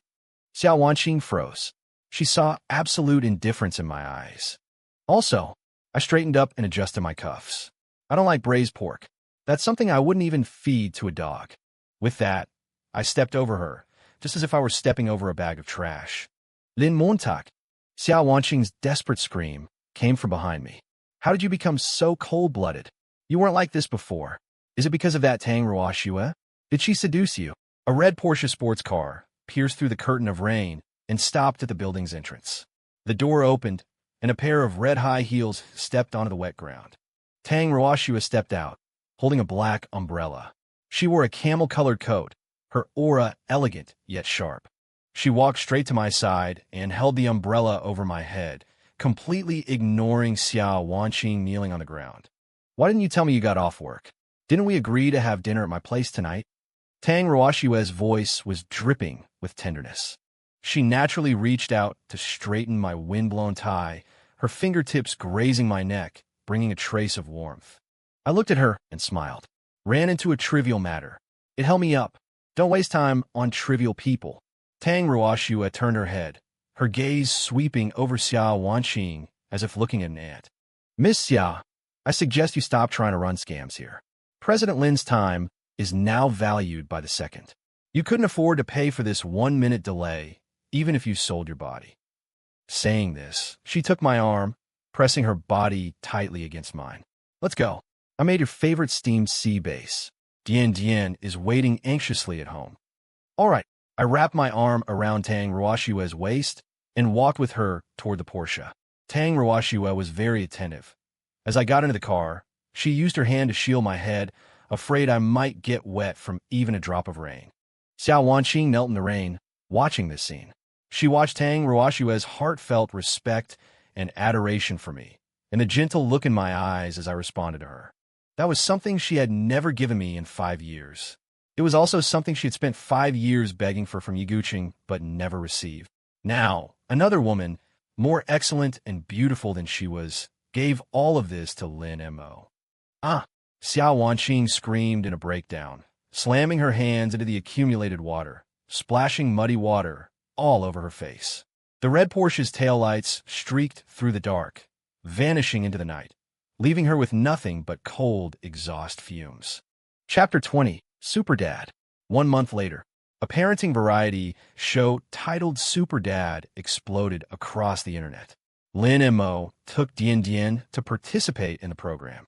The program team had originally intended to see how Lin Mo would handle taking care of a child, but they ended up stunned by his all-around domestic skills. Cooking, braiding hair, and making handicrafts. He was a master of everything. But what drove the netizens absolutely wild was the mystery guest segment. Tang Ruoshue arrived on set as an intern mom. Through the camera lens, Tang Ruoshue could be seen busy in the kitchen wearing an apron, with Lin Mo helping out by her side. The two worked in perfect harmony, occasionally exchanging smiles. Dian sat on a small stool peeling garlic. The scene was as warm and beautiful as a painting. That evening, during the fireside chat segment, the host asked Dian, do you like the current Anytang? Dian hugged Tang Ruoshue's arm and nodded vigorously. I like her super much. The host smiled mischievously and asked, then, compared to your previous mommy? This question was actually quite sensitive, and the production team had intended to cut it out, but they kept it in for the sake of ratings. Dian blinked her big eyes and, with the innocent candor of a child, said the words that reduced the entire internet to tears and caused Xiao Wanqing to completely break down. The mommy now wipes Papa's sweat, cooks for Papa, and praises Papa for his good singing. Dian tilted her head, thinking seriously. The mommy before only scolded Papa, made Papa wash her feet, and complained that Papa smelled bad. Also, the mommy before never smiled. She only smiled when she saw the bad uncle. So, I don't want the old mommy anymore. Having Mommy Tang is enough for me. The livestream comments instantly flooded with tears. Boo, I'm crying listening to this. Dian is so sensible. Xiao Wanqing really isn't human. She didn't know how to cherish such a good husband and child. This is karma. Look at CEO Tang. This is a true goddess. Where is Xiao Wanqing now? Come out and get a beating. At this very moment, in a dilapidated rental room on the edge of the city, Xiao Wanqing was curled up inside a moldy quilt, holding a phone with a shattered screen. Watching Dian's innocent, smiling face on the live stream and hearing the words, I don't want the old mommy anymore. A mouthful of fresh blood suddenly sprayed from her lips, staining the phone screen red. It was an attack of acute anger and grief, a complete and utter despair. She looked at the warm family of 3 on the screen, her vision gradually blurring. She finally knew what exactly she had lost. It wasn't just an obedient husband or a cute daughter. It was the only and the final happiness of her entire life. Outside the window, heavy snow was falling, just like that night 5 years ago when Lin Mo walked into her life holding Dian. Unfortunately, she could never go back to that winter. 21. The court's final judgment, the heavy snow had been falling for 3 consecutive days. The winter in Haicheng had never been this cold. Haicheng Intermediate People's Court. Xiao Wanqing stood in the defendant's dock wearing a down jacket, so old it was covered in pills. She was so thin she looked skeletal, her eyes deeply sunken. The long hair, she once maintained like satin, was now withered and yellow like dead grass.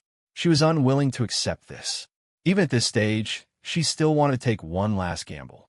She had sued Lin Mo, demanding a change in Dian's custody rights, and using this to claim an enormous amount in child support and compensation for mental distress. This was her only chance to turn things around. On the plaintiff's bench, Lin Mo wore an impeccably ironed dark gray coat, his aura cold and noble. Tang Ruoshu sat beside him as his attorney. Though she was a major CEO, she held a law license, her expression indifferent. Defendant Xiao Wanqing, what evidence do you have to prove that Lin Mo is unfit to raise the child? The judge asked. Clutching at straws, Xiao Wanqing's voice turned shrill. I am the child's mother. I have a blood relation. And Lin Mo is so busy with work now, always on business trips. He has no time to take care of the child at all. The child is deprived of maternal love with him. Objection. Tang Ruoshua stood up, elegantly organizing her case files. Your Honor, regarding the blood relation, I think Miss Xia may have forgotten that Dian Dian is a foundling. There is no blood relation.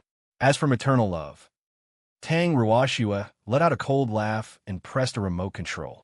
The large screen in the courtroom began to play a series of videos. These were surveillance recordings from the villa over the past 5 years. Although most had been deleted, Tang Ruoshua had hired technicians to recover some of them. In the video, Xiao Wanqing was screaming at a sick Dian Dian. What are you crying for? You're so annoying. If you keep crying, I'll throw you out. In another video, Xiao Wanqing tossed the Mother's Day card Dian Dian had drawn for her into the trash without a second glance, turning around to answer a call from Yiguqing. In yet another, Dian Dian was huddled in a corner, terrified of the thunder, while Xiao Wanqing was in the living room opening red wine to celebrate with Yiguqing. Is this the maternal love you want to give the child? Dan Zeus Guestin. Xiao Wanqing's face turned pale as a sheet, her whole body trembling. That was all in the past. I've changed now. I will treat her well. Summon the witness. The judge struck the gavel. Dian Dian was brought in by the bailiff. Today, she was wearing a pink padded jacket with her hair tied in 2 pigtails, looking healthy and happy. Upon seeing Lin Mo, her eyes lit up. She wanted to run over, but was blocked by the bailiff. Dian Dian, don't be afraid. The judge asked gently. That woman over there says she is your mother and wants to take you home. Are you willing to go with her? Dian Dian followed the judge's finger and looked at Xiao Wanqing. In that instant, the light in the child's eyes vanished, replaced by deep fear. She instinctively shrank back, her small body trembling. No. Dian Dian shouted through tears. I don't want to go with her. She is a bad person. She hits Daddy. She even pasted my failing test papers on the door for people to laugh at. I don't want her. Dian Dian, I am your mother. Xiao Wanqing broke down crying and tried to rush over. How can you say that about Mom? Order. The bailiffs immediately restrained Xiao Wanqing. Dian Dian hid behind the bailiff, poked her small head out, and shouted her final words at Xiao Wanqing. You are not my mother. Annie Tang is my mother. Go away. These childish words were like the final judgment. The gavel fell. The court rules. All claims by the plaintiff, Xiao Wanqing, are dismissed. Xiao Wanqing is stripped of custody over Lin Dian Dian. Furthermore, given her current financial and mental state, she is denied visitation rights. Xiao Wanqing collapsed to the ground, like a puppet whose soul had been drawn out. But it wasn't over yet. Star Emperor Entertainment's legal team immediately entered the court, submitting an application for compulsory execution. Given Ms. Xiao Wanqing's inability to pay the penalty for breach of contract, we hereby apply to seize all assets under her name, including but not limited to real estate, vehicles, and jewelry. That afternoon, the luxury mansion that had borne witness to 5 years of Lin Mo's humiliation was sealed with official tape. Xiao Wanqing was evicted, left with nothing but a down jacket and a few hundred yuan. 22. The glory of Mo Ting 3 years later. Time is the best sculptor. It carved Mo Ting music into a top-tier global entertainment empire. Our business was no longer limited to music, movies, TV dramas, anime, and games. Wherever there was sound, there was the shadow of Mo Ting. And I was named by Time magazine as the godfather who rewrote the entertainment map of the Blue Planet. Today was the celebration of Mo Ting Group's 3rd anniversary, as well as the day the company moved into its new headquarters. The new headquarters building soared 88 stories high, standing in the very center of High City like a sharp sword piercing the clouds. Chairman Lin, the ribbon-cutting ceremony is about to begin. Tang Ruoshua, dressed in a white gown, held my arm. She was even more radiant than she had been 3 years ago. Years had not left a mark on her face. Instead, they had endowed her with the composed aura of a queen. "Where is Dian?" I asked. "That girl? She's carrying her violin and showing off to the band teachers," Tang Ruoshua said with a smile, pointing behind her. 8-year-old Dian was now a graceful young girl. She had inherited my musical talent, and at the same time, inherited Tang Ruoshua's confidence. "Let's go." I took a deep breath, held Tang Ruoshua's hand, and walked out of the elevator. The lobby was resplendent. The flashes from hundreds of media reporters turned the room into a sea of white light. Countless capital moguls and superstars, who once stood high above, now lined both sides of the red carpet, offering me their most humble smiles and applause. Is this the taste of power? Perhaps. But what I cared about more was that I finally had the ability to protect the people I wanted to protect and destroy the evil I wanted to destroy. I walked down the red carpet, looking straight ahead. Just as I was nearing the main entrance, I glimpsed a figure out of the corner of my eye. It was a cleaner.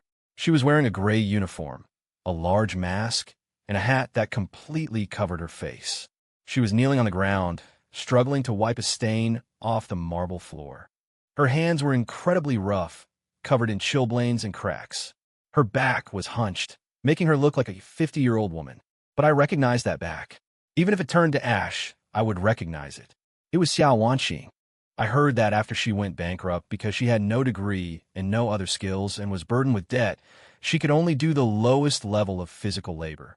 She had refused the final alimony payment I had the lawyer send her, insisting on staying in this city. I hadn't expected her to sneak into the cleaning crew of the Mo Ting Tower. Perhaps this was her final obsession, just to be a little closer to me, even if it meant wiping the floor I walked on. Tang Ruoshua noticed her too. Her steps paused slightly, but she quickly returned to normal, even holding my arm a little tighter. Neither of us spoke, nor did we stop walking. The cleaner seemed to sense something. The moment I passed by her, her body suddenly stiffened. She did not look up, but I saw a single tear fall heavily onto the marble floor, polished to a mirror-like sheen. "I'm sorry." A murmur so faint it was barely audible, lost amidst the surrounding din of applause and cheers. I did not look back. My pace did not falter in the slightest. If every "I'm sorry" in this world could be exchanged for "it's okay," then what use would we have for the police and retribution? Some wrongs last a lifetime.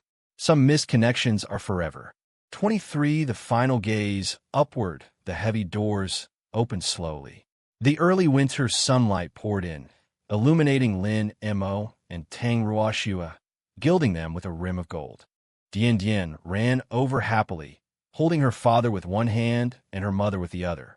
The silhouette of the family of 3 faded into the light, moving toward the stretched Lincoln that had been waiting for a long time.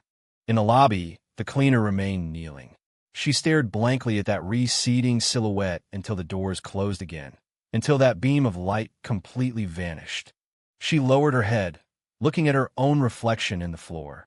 That aged, humble self who owned nothing. He was the god she had once cast aside like a worn-out shoe, but whom she now could only kneel to worship from afar. If there is a next life. Xiao Wanqing reached out a trembling hand, wanting to touch the footprint remaining on the floor, only to feel a patch of coldness. "No, there is no next life." She smiled bitterly. Tears fell like pearls from a broken string, mixing with the dirty water, wiped away bit by the rag, leaving no trace behind. This is the end. Someone looks down upon the masses from the clouds. Someone looks up at the stars from the mud. And what stands between them is not distance. It is a sincere heart that was betrayed. 24 Side Story 1. The Fallen Queen's Diary. I used to be a diva. Now, I am a cleaner. The mop dips into the black, dirty water. Spin, wring dry. The nauseating smell of disinfectant drilled into my nostrils, and I couldn't help but dry heave.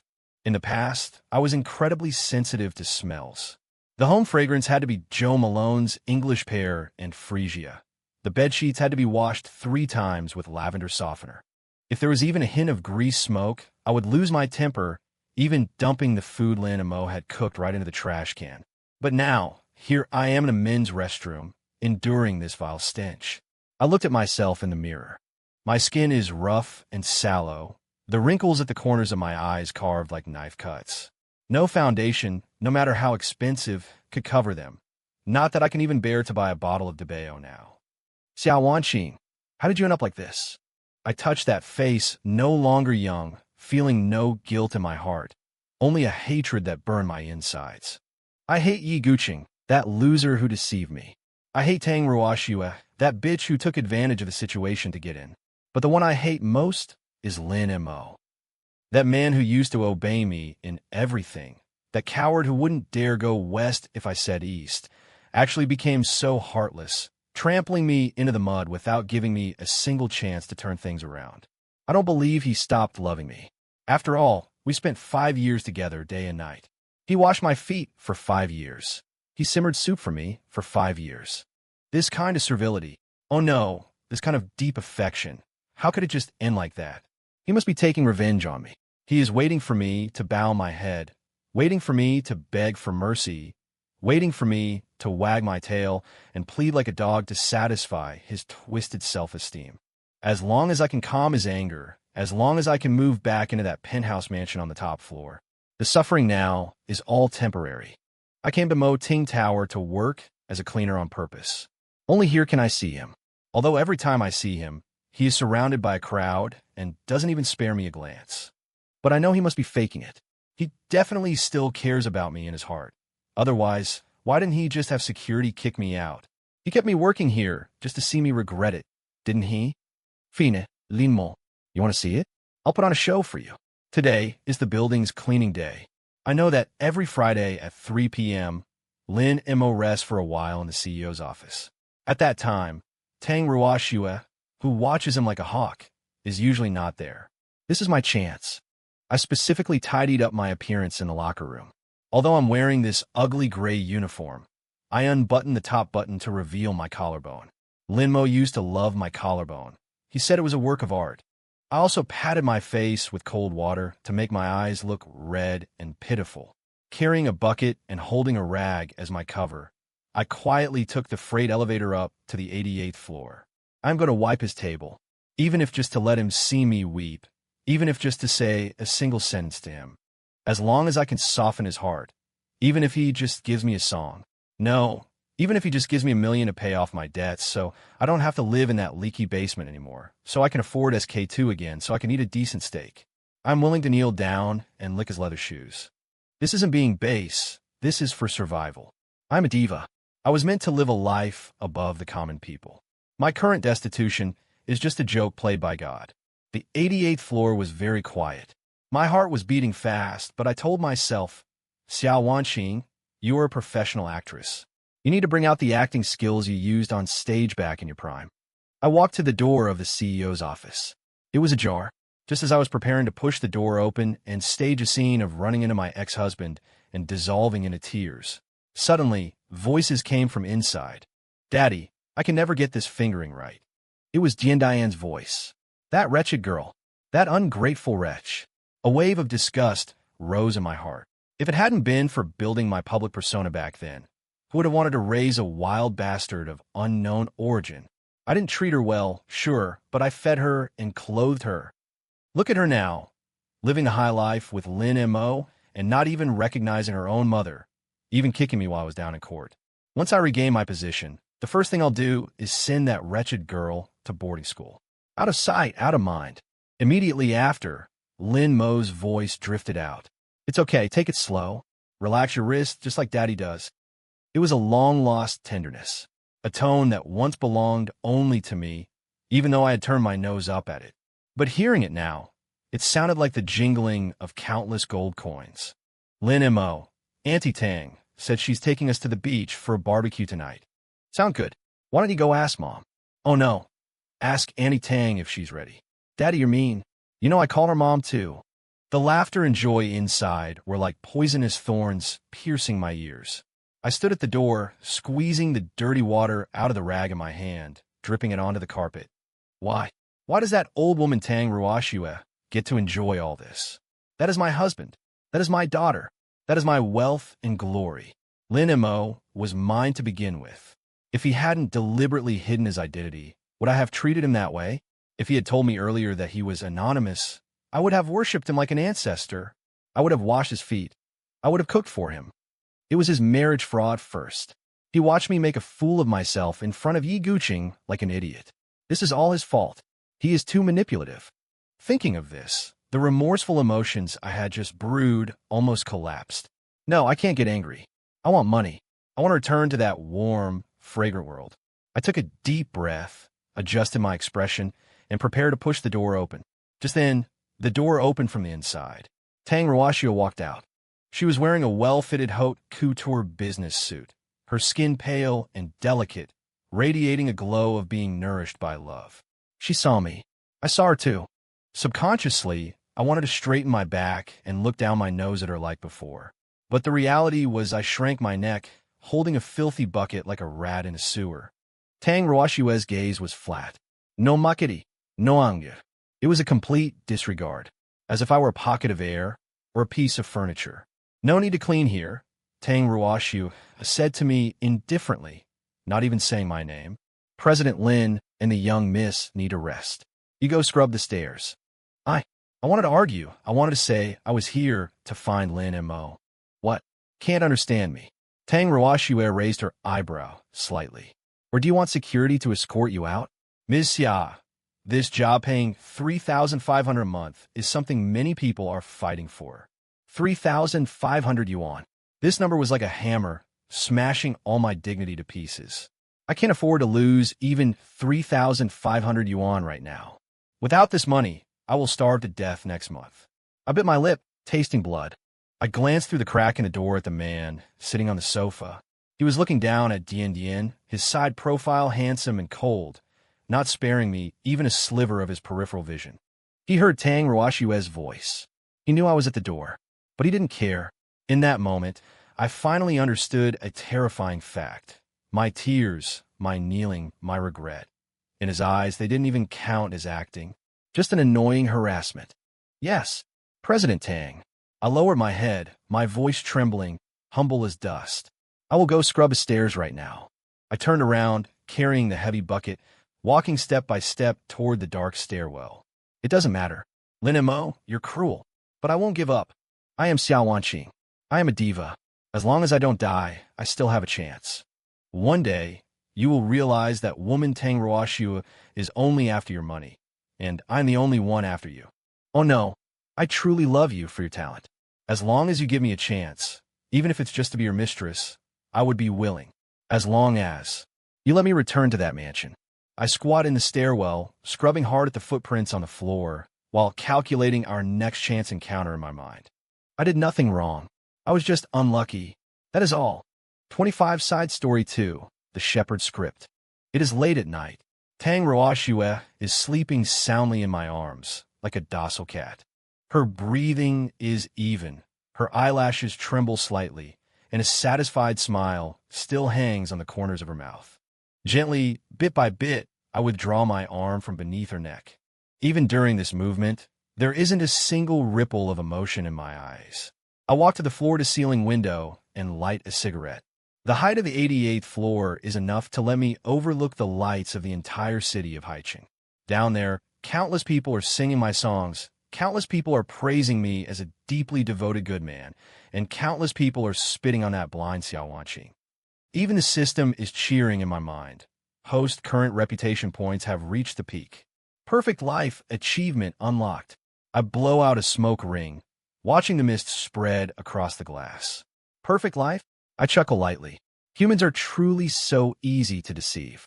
Everyone thinks I am the victim who is restricted by the system and forced to endure in silence for 5 years. Even you all think that, don't you? The setting of that entertainment Godfather cultivation system, sealed version, was actually only half true. The system did indeed issue a task to sharpen the sword for 5 years, but it did not force me to suffer abuse, nor did it forbid me from divorcing. It simply gave me 2 options. Option A, normal debut, relying on my Earth Song library, achieve fame in 3 years, become a king in 5. Plain, smooth sailing. Option B, activate emotional fermentation mode, endure extreme humiliation, accumulate extreme resentment, and manufacture an extreme reversal. Reward. Option A is talent. Option B is godhood. I chose B without hesitation. Because I am perfectionist. Ordinary success is too boring. What I want is not to become a star, but to become a god. And creating a god requires sacrifices.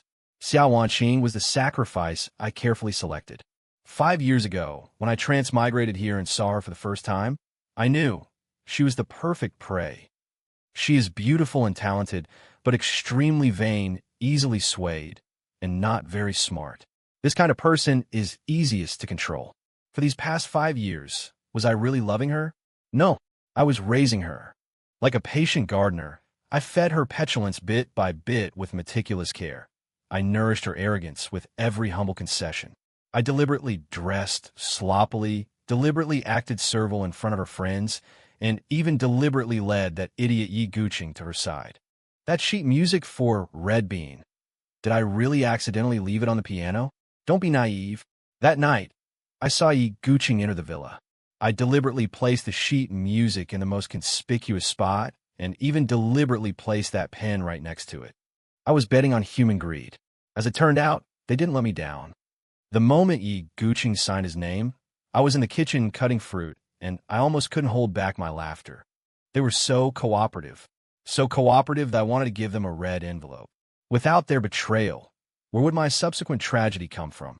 Without Xiao Wanqing's blindness, how could my deep affection be highlighted?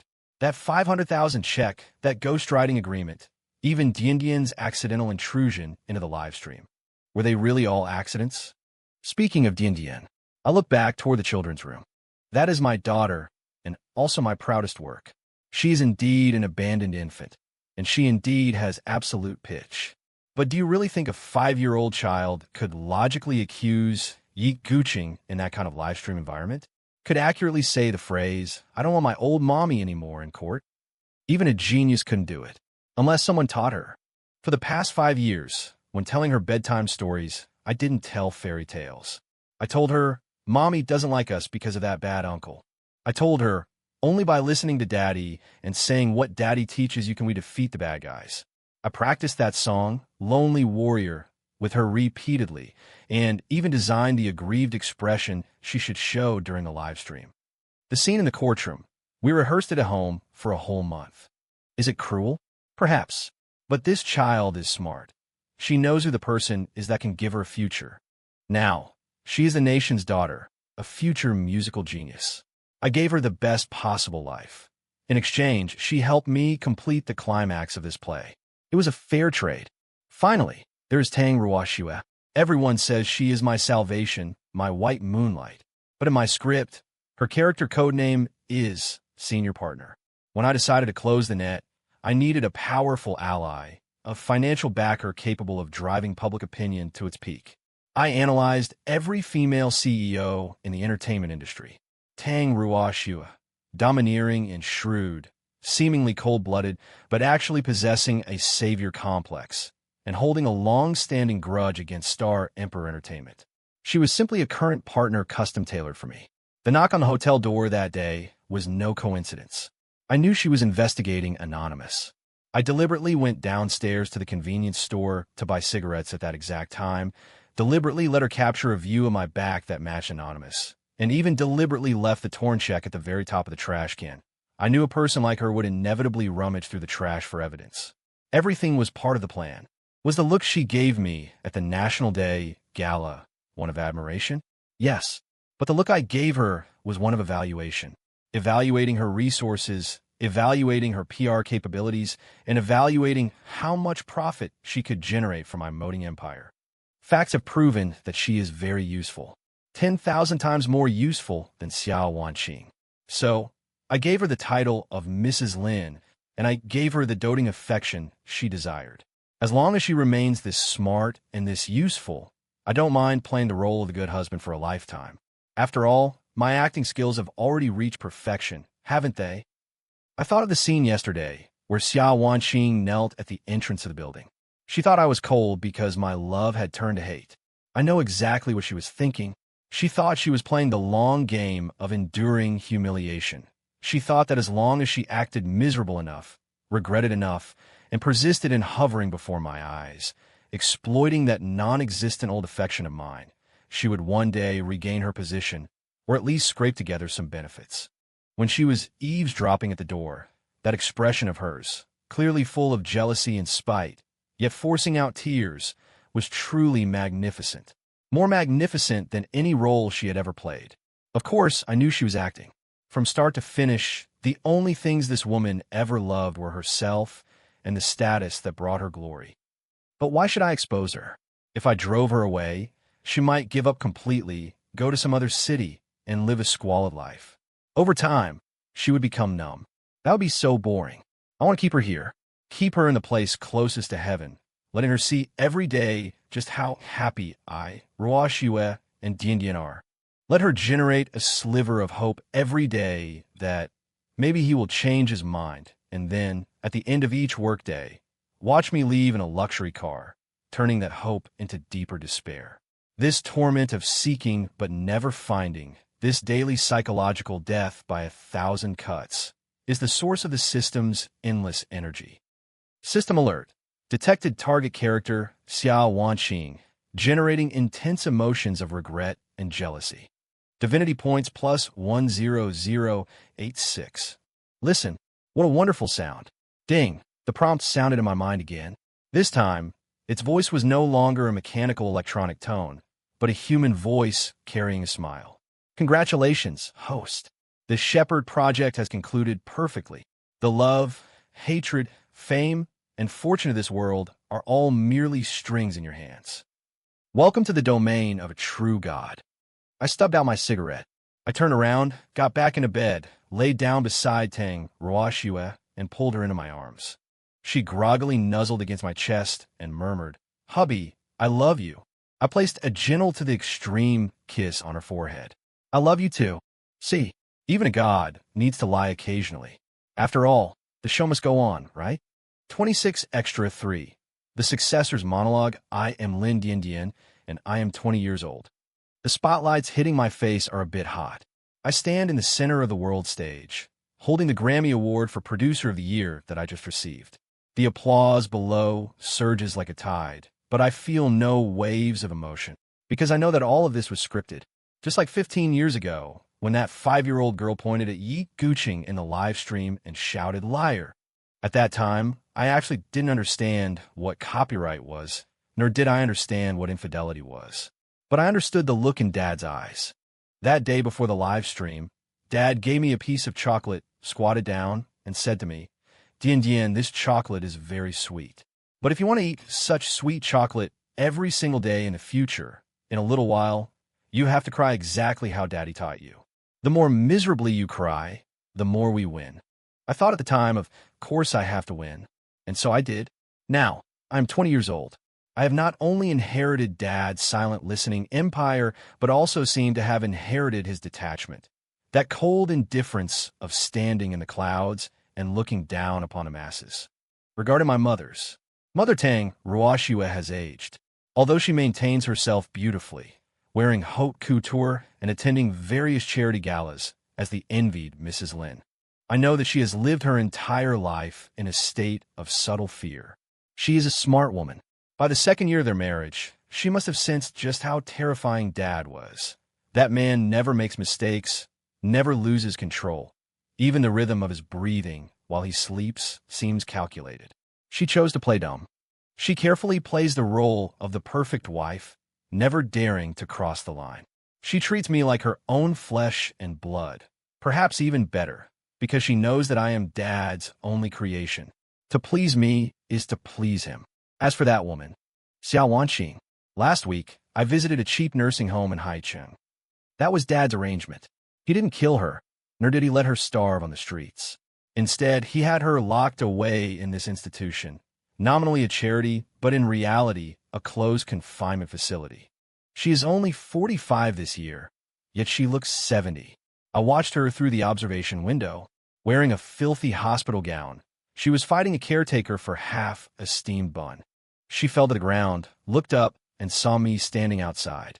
In that instant, a startling light erupted in her cloudy eyes. She threw herself against the glass, frantically slapping it with hands as withered as chicken claws. Dien Dien. Dien Dien, is that you? It's Mommy. You're here to take Mommy home, aren't you? I looked at her quietly and took off my sunglasses. I knew you would come. She stared greedily at my face, wearing a neurotic, twisted smile.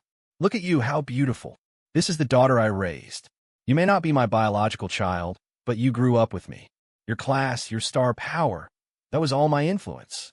If I hadn't brought you into this wealthy family, you'd still be picking through trash at the orphanage. Even now, she still tried to claim the credit. In her ravings, she remained the high and mighty benefactor. I smiled. Miss Ya, you have two things wrong. I switched on a microphone. My voice passed through the glass, cold as ice. First, your so-called influence was leaving me to cower alone in the attic during thunderstorms and throwing the greeting cards I drew for you into the trash. My class comes from my father, built with love, even if it was a scripted love and the finest education. As for the wealthy family, I looked at her with contempt. Are you that wealthy family? No, that wealthy family is my father. You were just a temporary tenant in that house. Xiao Wanqing froze, her mouth gaping like a fish out of water. Second, stop flattering yourself. I took an old photograph from my bag and pressed it against the glass. It was a photo of a handprint on my face from when I was 5, left after she slapped me, because of Yi Guqing. Regarding this face of mine, the one thing I'm most grateful for in this life is that I share absolutely no blood with you. Every time I look in the mirror, as long as I remember that your selfish, cold-blooded veins don't flow through mine, I feel incredibly clean. You a diva? No, you were just a toy Dad casually picked up when he was bored years ago. When it broke, he threw it away. Xiao Wanqing's expression shifted from hope to terror, and finally to hysterical despair. She began slamming her head against the glass, letting out beast-like howls. I am your mother. Even in name, I am your mother. Lin Montauk. Linimo, you liar. You've corrupted our daughter. I put my sunglasses back on and turned to leave. Behind me, a doctor approached and respectfully handed me a report. Miss Lin, per Mr. Lin's instructions, we are maintaining her vitals with the best medication available, but we have ceased all painkillers and psychiatric drugs. She will live a very long time, and she will remain lucidly in agony. Well done. I signed a paper. This is Dad's love. He won't let you die. He only ensures you live a life worse than death. Then there's Yi Guqing. I heard he went mad in prison. He suffers from auditory hallucinations, convinced that the songs playing on the prison PA system were all written by him. He carved musical staves into the walls with his fingernails. When his nails fell off, he wrote with blood. A few years ago, a guard told me that before Yi Guqing died, he kept screaming, "Stolen." He stole my brain. How laughable. How could someone who never had a brain to begin with have it stolen? At this very moment, I am standing in the backstage corridor. At the far end, that man is standing there waiting for me. Lin Montauk, my father, the god of entertainment on the blue planet. Time seemed to have been exceptionally kind to him.